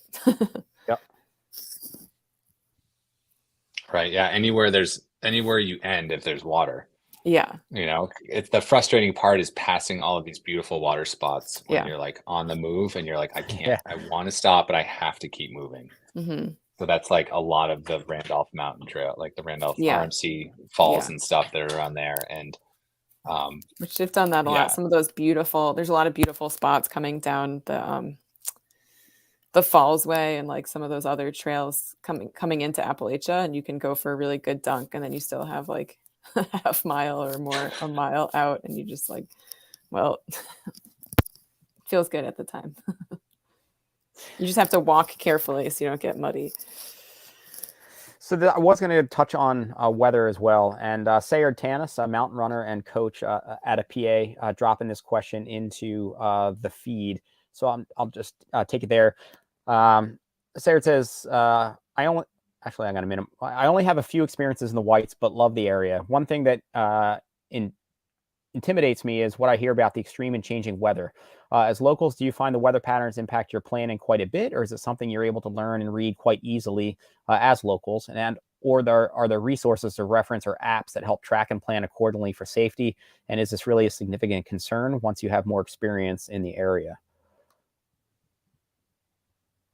Yeah, I hate bad weather. I think like the wind is by far one of the biggest deterrents. But I mean, yeah, if you go and you check, you sort of have your bookmark tabs of weather stuff to check, and we do this religiously with skiing. But the Mount Washington Observatory always has a high summits forecast. National Weather Service has like kind of their 7-day forecast. And then you kind of have your local forecast, like check out what here in Jackson is. And I use like all those three to kind of figure out what I might be encountering, or, and it's like, you have to go out and experience some of that bad weather to know what your threshold is and understand it and interpret it better, because like people might look at 50-mile-an-hour wind or 45-mile-an-hour gust and think it's fine, but like I don't want to be running up there when it's gusting. But like, which direction's it coming from, and can you be in a protected leeward side from something? It's only, you can look on a map, but it's a lot of experience too. I'd say like, yeah, have a plan B and just know that like you don't always have to go this, like commit to this big objective. You can turn around and do something else that's equal, that can be still satisfying and still productive. So there's lots of like lower stuff that you can do in horrible weather. And I think we do a lot of that early season before things really melt out up high. I think the biggest thing that helps is like just having the benefit also. So totally agree. Everything Andrew said. And then I think, well, you guys, maybe Steven and I, not as much, but close, but Andrew and Brie have the benefit of just being right there. So when you're local and you can it's just so much easier to make those choices. Like today's good, I'm going to go. Today's not good, I'm not going to go. And when you're coming up from hours and hours away, you get this weekend. This is the weekend. I have time off. I'm going to go. It's so much harder to make those choices. From Maine for me to Pinkham, it's just over 2 hours, 2.5 if there's any weather. So 2 to maybe to Jackson. So that's enough. Yeah, it's borderline, but just checking all the things, and you just have to know. Yeah, I'm not so much afraid of any weather, just like I've learned that there are conditions that they're just miserable. Like I'm just not going to go. There's no point. It's so much nicer to go when it's nice. So I've done my time in bad weather working in the huts, and I just like doing all those things. And it's not like a toughness thing. It's just, that's not how I want to spend my time if it's really bad. I think having a plan B that doesn't suck is important. Like there was days that I was up there and the weather was bad, and I did something like I went and visited Andrew at the shop and bought more gear, and yeah, that was good. That's for the like day. the number one Avi thing, right? Is just always have a plan B that doesn't suck. So if you get up there and you see signs of avalanches, you can make a plan. You have a good plan B. Otherwise, you're gonna keep going. And that's like, yeah, that's good. So Polly's Pancake Parlor in Sugar Hill, New Hampshire makes the best pancakes in New Hampshire. True or false?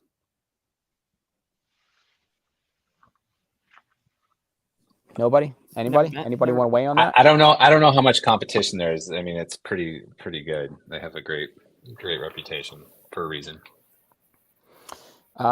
So you guys commented on, Jess, you just kind of referenced it. If a certain day is the day to go, or this is the weekend you have, or whatever you go. But before we hopped on, Andrew was just mentioning how his morning started, and he got up at 4:30 and headed up into the mountains. They ended up being, with the snowfall that we had, getting after it and then getting back to work or opening the shop like an hour late or whatever.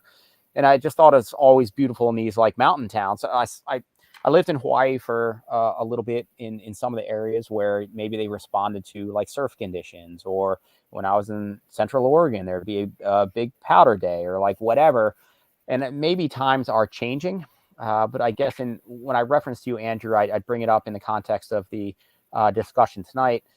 Do you still find like these mountain towns and culture where it's still like sanctioned, like, hey, like we had a fresh snowfall, like businesses may just not be open in the mountain. Like you still got the free ticket to, and maybe this is the difference between Jess still has to be at school the next day. Like if it's on, whereas the path you chose, you'd be like, no, like I'm going to go chase the powder and the store is just going to open it at 10. Do you kind of still have that small kind of mountain town culture where the communities still respond and function like that? I'd like to think so. I'd like to think that customers would support like your need and can relate to like, this is why you live here, and this is like what you chose to do. And there's like a balance of responsibility where, yeah, you should probably, if there's something that needed to get done, to communicate that you're probably might be a little late. That's something I'm probably still working on, and I don't know if I'll ever figure out.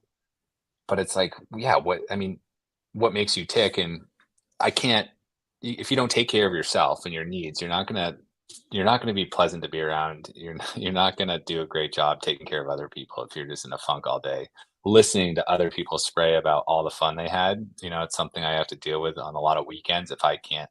I'm usually here pretty early, and um, it's important that everyone has a good time and gets out. But it's like I take pride in like being on top of the conditions and what's what, and like that's what makes me happy, is like spending a lot of time in the mountains. And if that means showing up a little late here and there, yeah, of course, like I'm my own boss. Like it's like I'm responsible. It's like, is someone gonna call me out for like skiing in incredible conditions today and being late, or the shop not being open? It's like I think I can defend that one.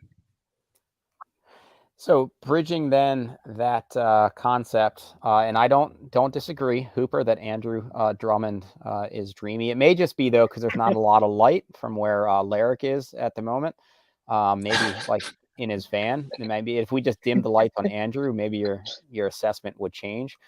But so bridging the concept of a kind of that mountain culture town with a place that claims to have the best pancakes in New Hampshire, paired with maybe even just what you referenced in the White Mountain Cafe with the Salt Club, and tied into efforts where they're really synced with the communities and mountain culture. Is there a given town or towns for all of you guys? So if somebody's going to be coming up for a long weekend in New Hampshire and really just want a cool mountain town, maybe defined by access to great trails, a cool breakfast spot, maybe a brew pub, maybe outstanding milkshake. Any recommendations on places to base in New Hampshire?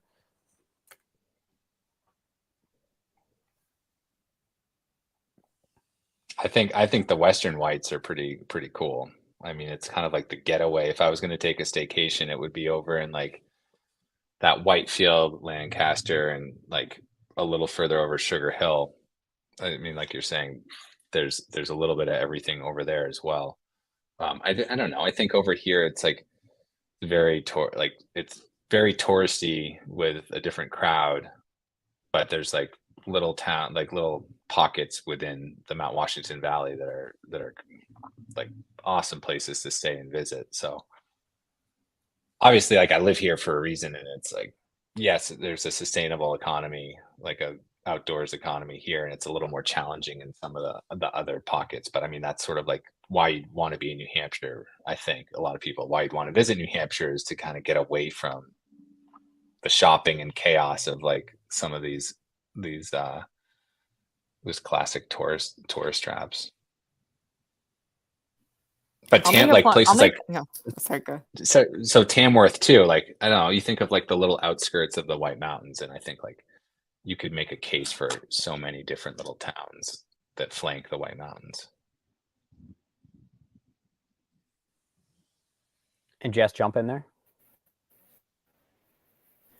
it's not New Hampshire, but I was going to make a plug for for Maine. Like Bethel is a super cool area, great jumping off point for the whites, plus a lot of like Grafton and a lot of other things, and it's just right over into Maine, but it's kind of a mix. Has a little bit of touristy stuff because of Sunday River being nearby, but then like there's this really great food store called the Good Food Store, and some other little shops. I don't know, I just think that there's some. I think there's a lot of like if you just get over into Maine, some kind of cool spots that are still linking you to New Hampshire, but without hitting some of the like tourist spots. And honestly, like I love Jackson. Andrew lives in Jackson. If you can find your own niche, and it's a matter of like finding the right place to stay or the right people, the right time. A lot, I'd say even more than location, it's about timing, depending on where you want to go. And if you want touristy stuff, then you're gonna have to deal with a lot of people. But if you're willing to like stay in if you can get an Airbnb or rent a cabin with friends or something like that, and you want to cook and do a little more on your own, then you can go more in the off season in between when it's really quiet, but there's still really great stuff to access. Like April, really great for backcountry skiing. But late April it starts to get really quiet sometime. Well, maybe not as much anymore, but just about the timing, like peak fall, if just stay away from the touristy areas. But if you can go way off the beaten track, then it's great. So timing is a big piece more than finding the perfect place to go. Mm-hmm. And Brie, for you, for your travels in I guess I'd have to say, well, it would depend on the person, but you could find everything you need in a tiny town setting like Littleton, or you could get weird in Warren and rent something off the beaten path that in a town that offers, I don't think anything, but it would be really fun to be there. Yeah, Warren would be an interesting one. Yeah, I just wanted to plug Warren. I've got friends there. There's something in the water. And then, Steven, was your van, you feel like as good as any of the towns proper? You'd be like, I don't know, my van's pretty comfortable and this worked. Yeah, I'd like I like my van very much. I know a few spots to park it now, but yeah, I really like being low key and minimalistic, and it's nice to be right there, ready to go when you wake up. All right, a couple more, and I'll let you guys off the hook. I know we're going long, and you guys had early days, and Steven, you're on the road. I really appreciate you guys taking as much time as you're taking here, digging into the white. So I appreciate it. All right, this will be a quick one. Given the technical nature, in some cases, the brutal or tough nature, your recommendation on footwear choice for the whites on the run front. Mine are The what? Are you looking for mine? All of you. Yeah, you guys weigh in from your own experience. If people are going to get up there, going to wonder what gear to take besides a tiny little vest. How about on the footwear end, something that'll take the technicality, give you the stick, and handle the whites throws at you. And that maybe, Andrew, you sell in the store as well, which maybe be like, yeah. I mean, Hoka Spigo. It's like worked for me for many years. I've just had really good luck with the Vibram outsole, and then some cushion, some protection from the rock, spending all day out there. So that could come from any brand, but that's sort of like the desire that I want, is like a shoe that can withstand the White Mountains, which many shoes can't. And the Spigo might not get more than like a few hundred miles max, but because the shoes the terrain here just will rip your shoes apart generally. And I guess the other thing about the footwear is it just depends on like how you are on your feet. And I get tired and sloppy pretty easily out there and drag my feet or crunch my forefoot. So, but the Hoka Speedgoat seems to be like one of the shoes of the White Mountains, and for a reason, just because it can perform exceptionally well. That's what like a lot of the fastest people have run in to date in the White Mountains. Like I think of what Jack Kensel and Jordan Fields. Yeah, they both ran in some sort of Hoka product for some of their efforts. And but honestly, it's like everyone has a different, I deal with this all the time with ski boots, and it's like everyone has a different foot shape, and like the Hoka might not be for everyone. So Brie, what you got on your feet? Oh gosh, I'm forgetting how to unmute. I'm a clown shoe girl. I love the Ultras. The Olympus, those work pretty well because they do have Vibram on the bottom. They need more Vibram on the bottom. They're shredded pretty quickly, but yeah, it's got the support a little wider. I'm not going that fast, so works for me. Steven? I'm big second to speed goats. So that's what I've been running on since I started running on the trails. The one thing for wintertime is I threw sheet metal screws in the lugs on the bottom. There is. We were supposed to bring it into the shop here, and maybe Andrew, maybe you did, but I don't even think it came in, or maybe it didn't release. Where was the studded speed goat? It's on their website. We haven't received ours. I've definitely put in a pre-order on them. I think I had it also booked, and I think I was going to check in on it, and I just thought it was delayed, or maybe it like didn't end up I think maybe they even like kicked out the booking or something like that. But well, those are not going to hold up against. I mean, they look like they're little carbide spikes, ice spikes, not like sheet metal screws. I don't think they're going to be true. Like hold up to what Steve's doing, his modification. Mm-hmm. And Jess, something tells me you're maybe not a speed goat wearer.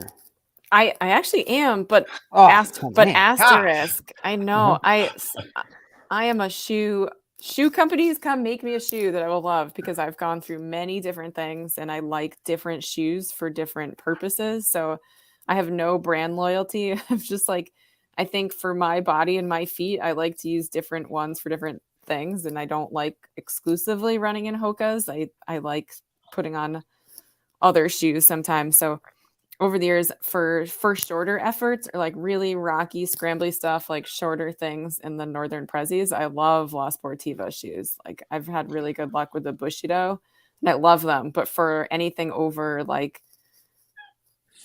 maybe 8 to 10, 12 miles, then they're not my favorite anymore. They're just like my feet take a pounding. So I really like them for like feeling nimble.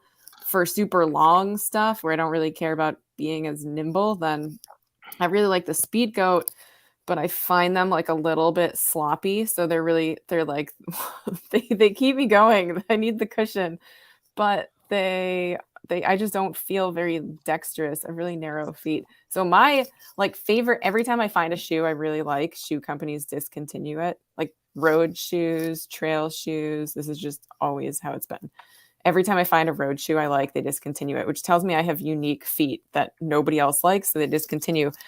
But not because of that. I really liked the Speed Goat Evos, where they like took the upper from the Mafate, put it on the Speed Goat, and something about the fit was they were a little lower profile and they fit me, at least in my impression, they fit me a little narrower. I really liked them, and they don't make them. So the newer Speed Goats that everyone likes, I'm not a huge fan of. They just don't. I don't know. I don't love them. Mine are just they're okay. But I did get again, no brand loyalty. I did some stuff with Hillary Girardi, and she's a Scarpa runner, so I got some of Scarpa's Infinity, more like ultra oriented Scarpa shoe, and I really like those. Those have been pretty fun. It's sort of a cross. We get a little bit of cushion, but they feel much more nimble than the Speed Goat. So I like the Euro fit anyway. And you weren't the only man. Have had other friends that really like that was their shoe with the Evo version of the Speed Goat for a while. And just today in the store, the Rocket X just came through the door. And the upper of this one kind of reminds me of that Speed Goat Evo, or that Mafate. I mean, it's just that really thin, almost like a laminate of like a material or whatever. And obviously a much different shoe, being a carbon road shoe or whatever. But that reminded me of that Evo version. And I did hear that from a lot of people, that they were bummed that went away. And Hooper seconding within the Mafate as well. All right, last one, and then I will let Andrew's last pair of the Evos. So I found that one a little too late, and Andrew found some in the basement, and that. Yeah, that and I had to buy my last pair on eBay. Nice.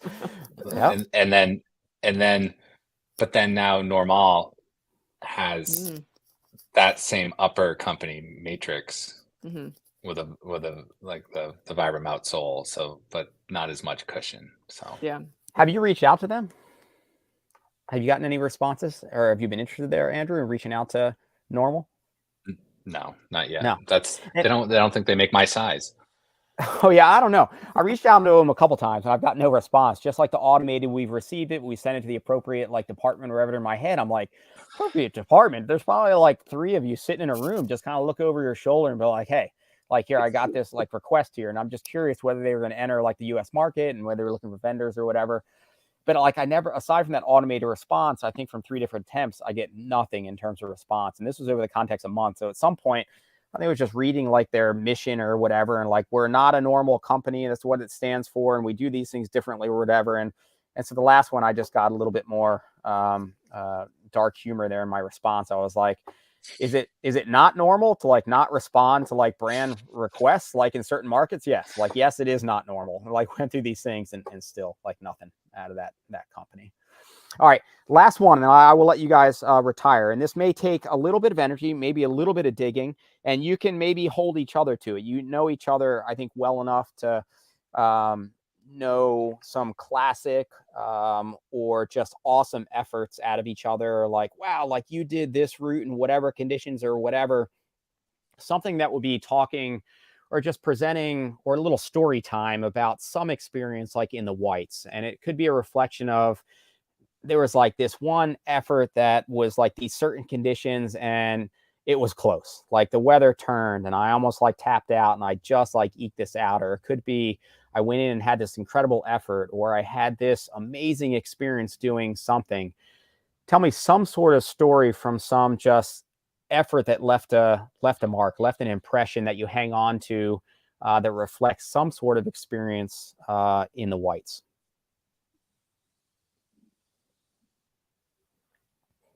And again, you can call each other out if you need more time to think. You can off the top of your head, Jess, you can remember some sort of effort that Andrew did and be like, I heard you did this and that was pretty awesome. Or something was pretty funny. Or like Andrew, that one time in the Inferno, you actually ripped the crotch out of your pants and you finished like the entire like Alpine section with basically assless chaps on. I don't know, something that, some sort of fun story time coming out of the whites. There are photos of me skiing down in a bike helmet in like triathlon shorts with like skins in one hand, poles in my other. It's like that photo's buried somewhere. No, I remember when Jess did her PEMI, when you set the PEMI FKT, didn't you end up doing, wasn't someone who was finishing, wasn't Katie Shy doing the hutch? Mm-hmm. Yeah. So my friend Katie Scheid, super strong. You may have heard from her winning the UTMB this year, but she also started from humble beginnings, like working for the AMC. But the day, that PEMI loop, I did it somewhat intentionally on that day, knowing that Katie was around, and Katie was, I had my mind on the PEMI, but I knew that day she was also going to be going for the hut traverse. And I just thought, I was like, oh, too cool. 2 hut girls will go for things. And I thought that'd be so fun. We had briefly talked, like if there was a way, it was just like immediately ditched the idea. But if there's a way to do the PEMI, to do it the counterclockwise way and like set it up so that Katie and I would like meet somewhere between South Twin and Lafayette. And it was like, no, that's like the logistics of that, or you'd have to really know your pace. But I just like thought it would be so cool to do it in the day when she was doing that. So that was a huge motivator. I was so fired up, and I was like, Katie's gonna get it. I can't not get it. We've got to both do this today. And that was like a big motivator. And then I finished, and that was one of those like cloud 9 days where it was like one of the harder things I've ever done, but it just felt so good to be done. And I soaked in that river for a long time. I think I had a box of watermelon, and I have a picture of like eating watermelon with mint with my feet in the river for a long time. And then was like tracking Katie because Sharon had the Garmin. And so then was like, all right, gotta go like see Katie finish. And I know Andrew was tagging along at that point. Like Katie was on the Skookumchuck coming up Lafayette, and Andrew was doing some filming and running around, which is pretty fun. So that was like an especially memorable day. All that happened. But then a guy that I just met had just run the Pemi also, and he dropped his keys somewhere along the way. So it went into this saga. Long story short, I had to drive him all the way to like the Galehead parking lot, and then was trying to get back to see Katie, and just made it in time to see her coming down from the old bridle path, and then like ran all the way up to Lonesome Lake, like right behind her, to like see them finish at Lonesome Lake, which is pretty fun.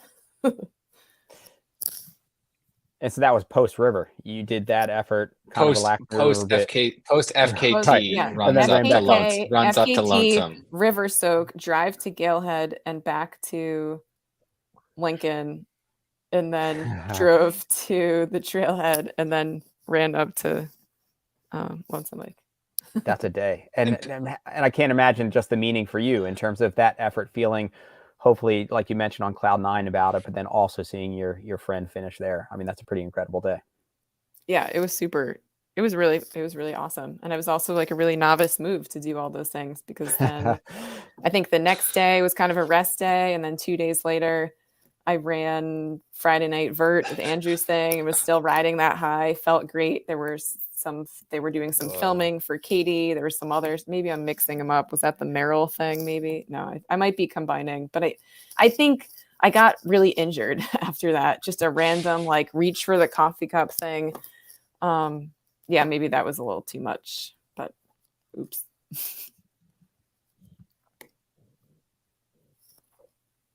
Oh yeah, I will call out Andrew. I remember also Andrew had, I think it was that day, you had been hauling around filming Katie, so like running pretty fast with a bunch of camera equipment, and like Andrew had completely disregarded his own electrolyte needs.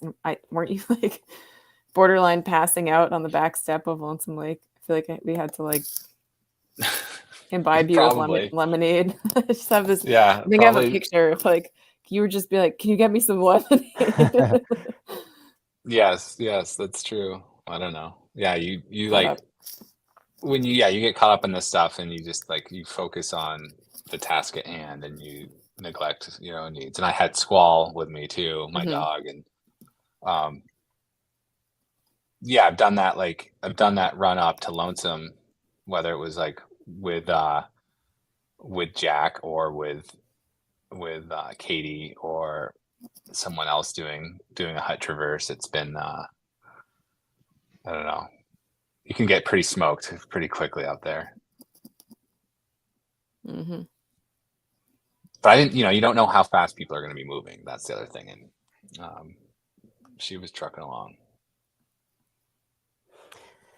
And so you could probably draw on a ton, Andrew, but is there one all right, Hooper, you just mentioned that of him, and that no doubt an epic effort. But as Jess just called out something for you, Andrew, like in a moment, is there, Hooper, you got anything else on Andrew that maybe he wouldn't necessarily bring up that would be a pretty funny experience or time in the mountains that maybe he's not going there?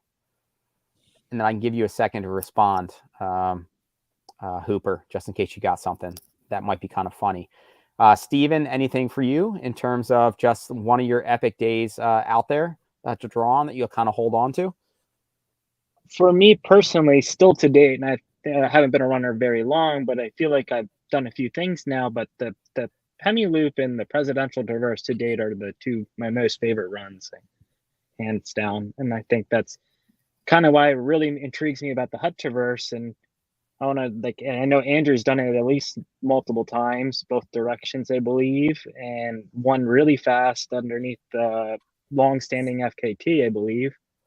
But I know he did another one where he went over all the presidentials, and I think that was like when I first discovered the hut traverse, it kind of bothered me. Like, well, why doesn't it summit all the peaks? I guess I just wanted to hear Andrew's 2 cents on this. On the presidential traverse, yeah, I felt the same way. I think like you have this ridge line, and why not take it all the way? Like I still have this feeling about the presidential traverse should be like this aesthetic point to point, and it should cover all the peaks. And the fact that it doesn't like blurs the line of like, all right, how can this be done the most efficient versus like the most aesthetically? And you're going to get this argument from lots of other people that like, oh yeah, it should start at like the Daniel Webster Scout Trail again, like because that's on the northern end is like it's a point to point. Like why make an out and back on something that could be a point to point? And I think I'm like in that old school mentality. It just frustrates me that like, why would you change it? Or why would you not have it go all the way? And then some people after Pierce are like, why not keep going? Why not go all the way down Webster Cliffs? Because on a so map, many debates there. it's going to look the best, and it's going to cover all the peaks. And I think at some point you just let go of it and you realize, you do hike your own hike, run your own run. You don't have to do what other people want you to do, and you can do your own variation. I used to do all the peaks, and then that was not faster. So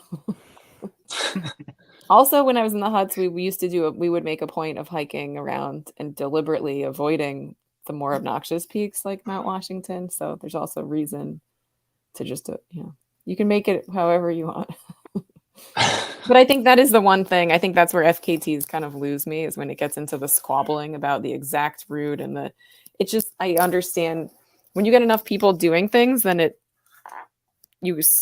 to make it fair, I'm really big on fairness. So you sort of need those discussions, but that squabbling about like, it should be this, not that, it just like starts to kind of lose it for me. I just want to go out there and run and not like debate about it. Steve, I want to hear from your winner up here. Like, what was your like biggest slog, your stupidest day you did? Probably a lot. Owl's Head for sure. Yeah, I tried snowshoeing for the first time out the Owl's Head, and I broke trail the whole way. I gave up actually that day, and then I went back. I think 2 days later, and of course, I was so fed up with snowshoes after that day. I went up and skied it, but then as I got up to realize, I could have just done this in my running shoes. So it was just a lot of hours spent for that one peak for just a pile of rocks in the middle of the woods. But and none of the rivers locked up. It was like a very tough winter for river crossings. Yeah, when I snowshoed, one of those water bars I tripped, fell in the water. It wasn't a good time. Oh, that's kind of scary. Have you ever had like scary moments like that? Like it's really cold. I'm really far. This is not a good situation. I generally run really hot, so and generally I was moving really slow on the way out, and then I can move fast on the way back. That way I don't end up being a wet rag once you break tree line or anything like that. I think. That's smart. But to that point, Jess, I mean, that is a pretty big consideration, especially in winter and in terms of fit safety, and kind of just like one didn't overthink this crossing, or suddenly I'm all wet and I'm pretty removed, and like something can easily go wrong, and something that would have seemed mundane is suddenly not kind of mundane at all. I have a lot of winter fear. I run cold, so it's scarier for me. Brie, newer to the space, charging into the space, anything that was like a changing moment for you getting into it, that it was like, wow, this is what it's all about. This is kind of what I love about it. This is a day that left me feeling like this was such a good move moving into this space. Yeah, I think Well, to kind of piggyback Steve, you know, doing the 48s in one winter season, I really had no idea what I was doing. So ended up saving a string of peaks that I thought would be really fun to hit all at once. And we went from Garfield, I called it a semi-Pemmy, and we went from Garfield all the way to Lincoln Woods. So walked from Bethlehem to Lincoln the hard way, and we were breaking trail. Luckily, I had a friend with me that wanted to do this insanity, Eric.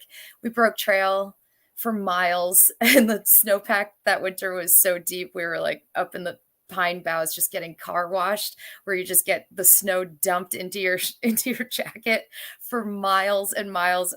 We bonked at least 7 times and then made it to Bond Cliff, and I wanted to just throw myself off. Like, I was so done. I was like, I'm never doing this stuff again. But it was like such a changing moment where I accomplished it. Bond Cliff was the last one, and then that slog out of there, and I was just beaming and bonking. But it was a long day in the dark, 15 and a half hours of types 3 through 13. We skipped 1 and 2 very early.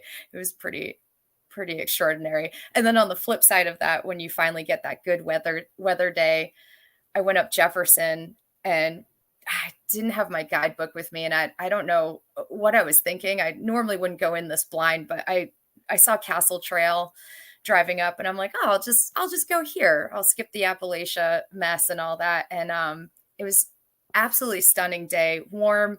So there's no panic there, but the snow was so sticky and it just balled up under my spikes. Yet I needed them because there's kind of some rock scrambling at the top.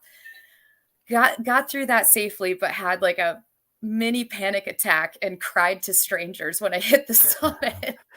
And I'm like, even on a good day, you can't win in the white sometimes. I ended up bailing and I went all the way around down to Valley Way and then the rail trail back to my car. There was no way I was descending that mess. It was like point of no return. So, it's all those learning moments. I mean, I'm happy I was safe, but it was pretty boneheaded decision making. You made it back out.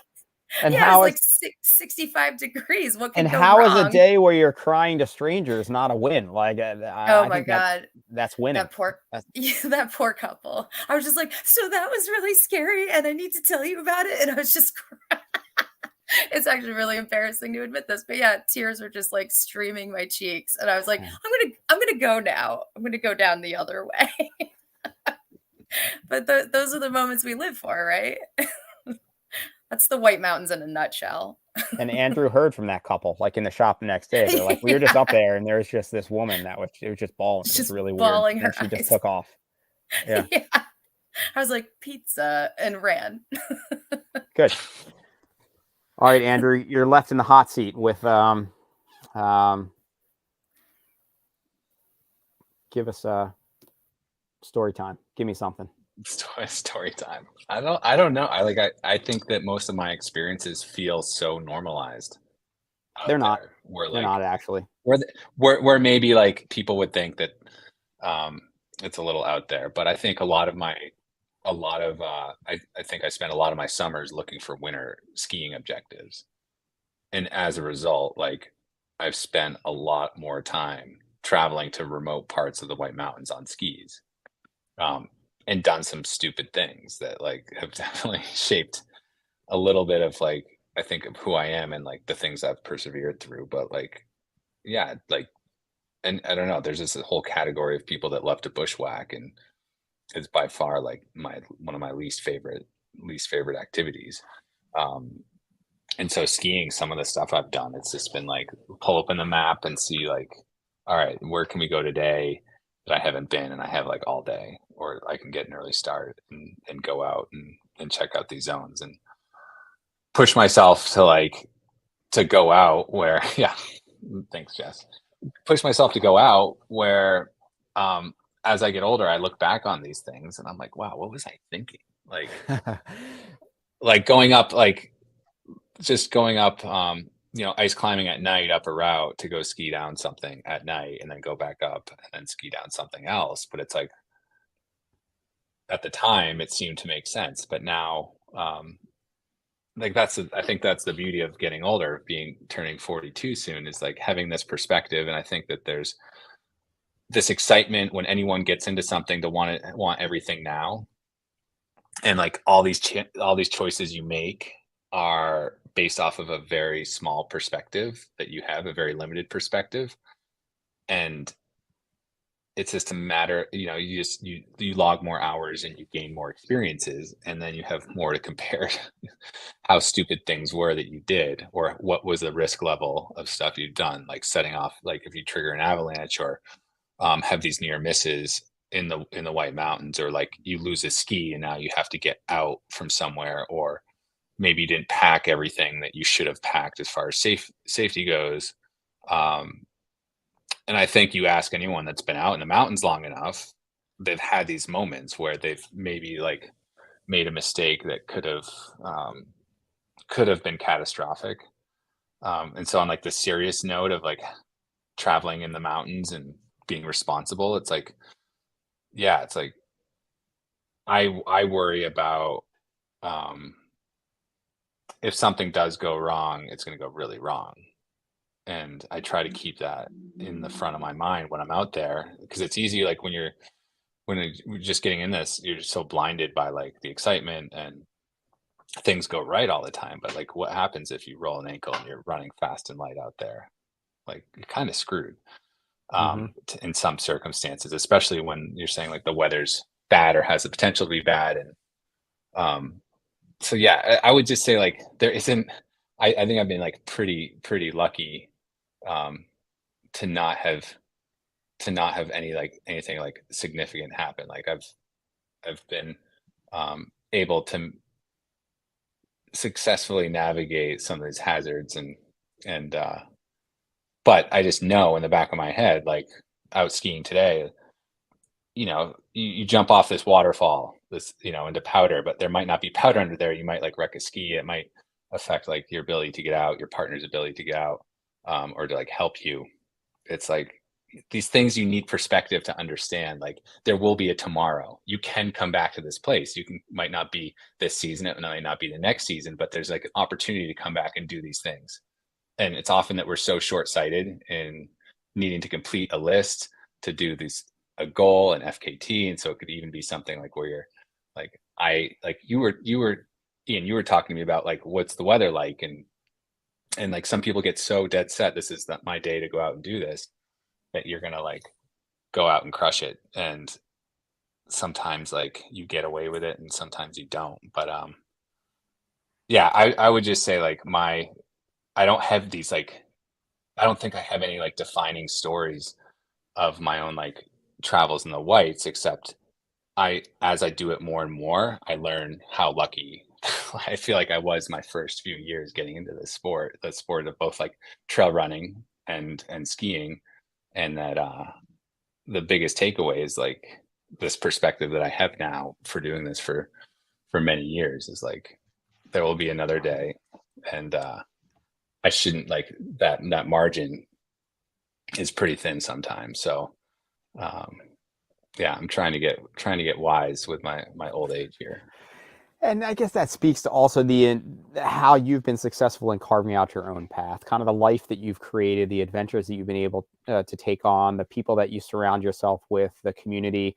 To Jess's comment in the chat on night skiing and any train being normal, like in quotes, I guess to the larger point, probably what is a day-to-day experience for you would be an epic day for a lot of people.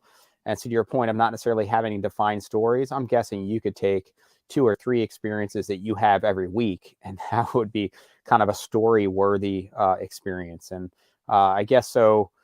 Kudos to, I guess, being pretty intentional about creating a life where that is the case and sticking true to kind of who you want to be, and to all of you, to Brie for taking the path that you are, to kind of jumping ship or changing lanes or taking this on as like a new hat and trying to go after the community around you, and Steven there too, being really intentional about your path, and Jess, the amazing things that you've done, even though I don't really know you, but what I do know of you and the things that you've done. And it's all pretty inspirational.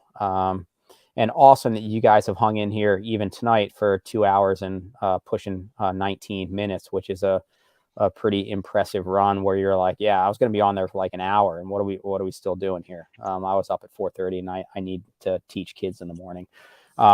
And awesome, Steven, that McDonald's allowed you to have the bandwidth for 2 hours here in your van tonight. That's good. I actually hooked it up to my phone, so I couldn't Nice. get their internet to work.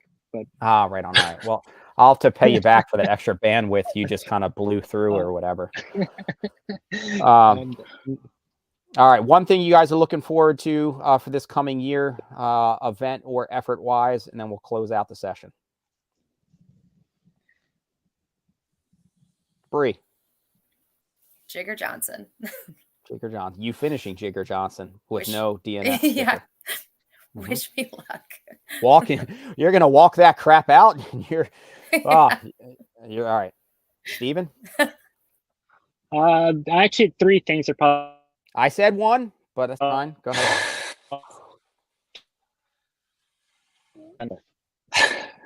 Wait. No, that's terrible. Oh, that's unfortunate on the last one. All right, Steven, if you come back all plugged in, that is timing. That's pretty funny. You did that intentionally, didn't you? Jess, something you're looking forward to for the year ahead? Oh, I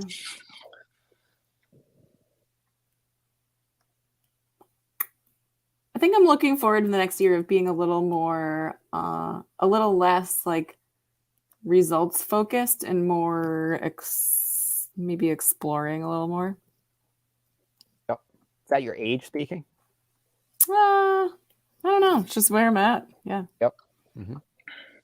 I had two pretty big. The last 2 summers of training for like my first 2 big ultras it was really cool, but it's also tough. And yep.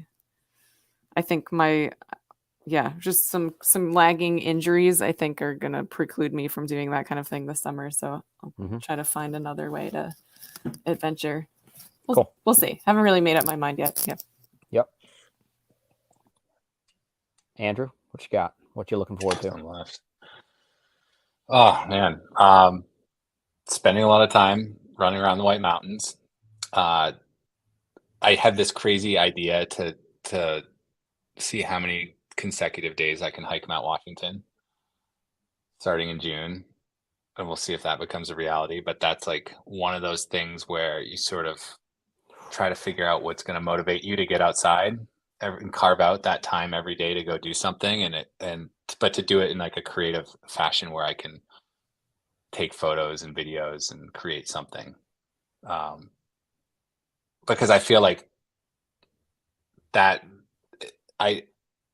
it's big enough that it's like something that I can manifest over, but it's like not a big enough commitment that it's going to disrupt my life, where if I can go out and hike Mount Washington, which is like, it's not insignificant. And then you also have the extreme weather and conditions. And is it doable?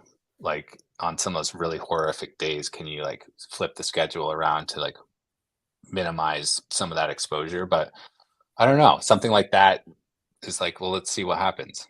So starting June 1st, I'm going to give that a shot and see what happens. As like a fun project to share the things you see along the way, because stuff like that forces you to get up for the sunrises or stay up for the sunsets and still work like a normal work day. How much would an average up and down take you? What's the time sink? Well, yeah, that's a great question. I would say like a round trip on Mount Washington, like at a good clip without stopping, is probably like 3 hours or less. Like if you're hiking, if you're like giving yourself time, and more if you're like editing a video or taking photos and something else. But I feel like everyone could probably commit 3 hours to something for like a limited duration, but it's like, we'll find out what that means. That's going to be a big one to bite off. If you suddenly get in like 20 days or 25 days, like where to actually draw it, and suddenly like, man, like I can't stop, but this is big. Like this is, well, I have to stop it. I'll have to stop at some point, because I did commit to, I signed up for Ultra Trail Monte Rosa in September. So Mm. I have like an easy out at like 100. Easy out. All right. But that would, yeah. Anyway, that's it's fun. It's fun to share stuff like that, but it's another thing to go and try it. So we'll yeah. see. Awesome. And Steven said his computer died. It almost made it. And the 3 things that he was going to say that he was looking forward to is the Hut Traverse, the World's End 100K, and Jigger Johnson.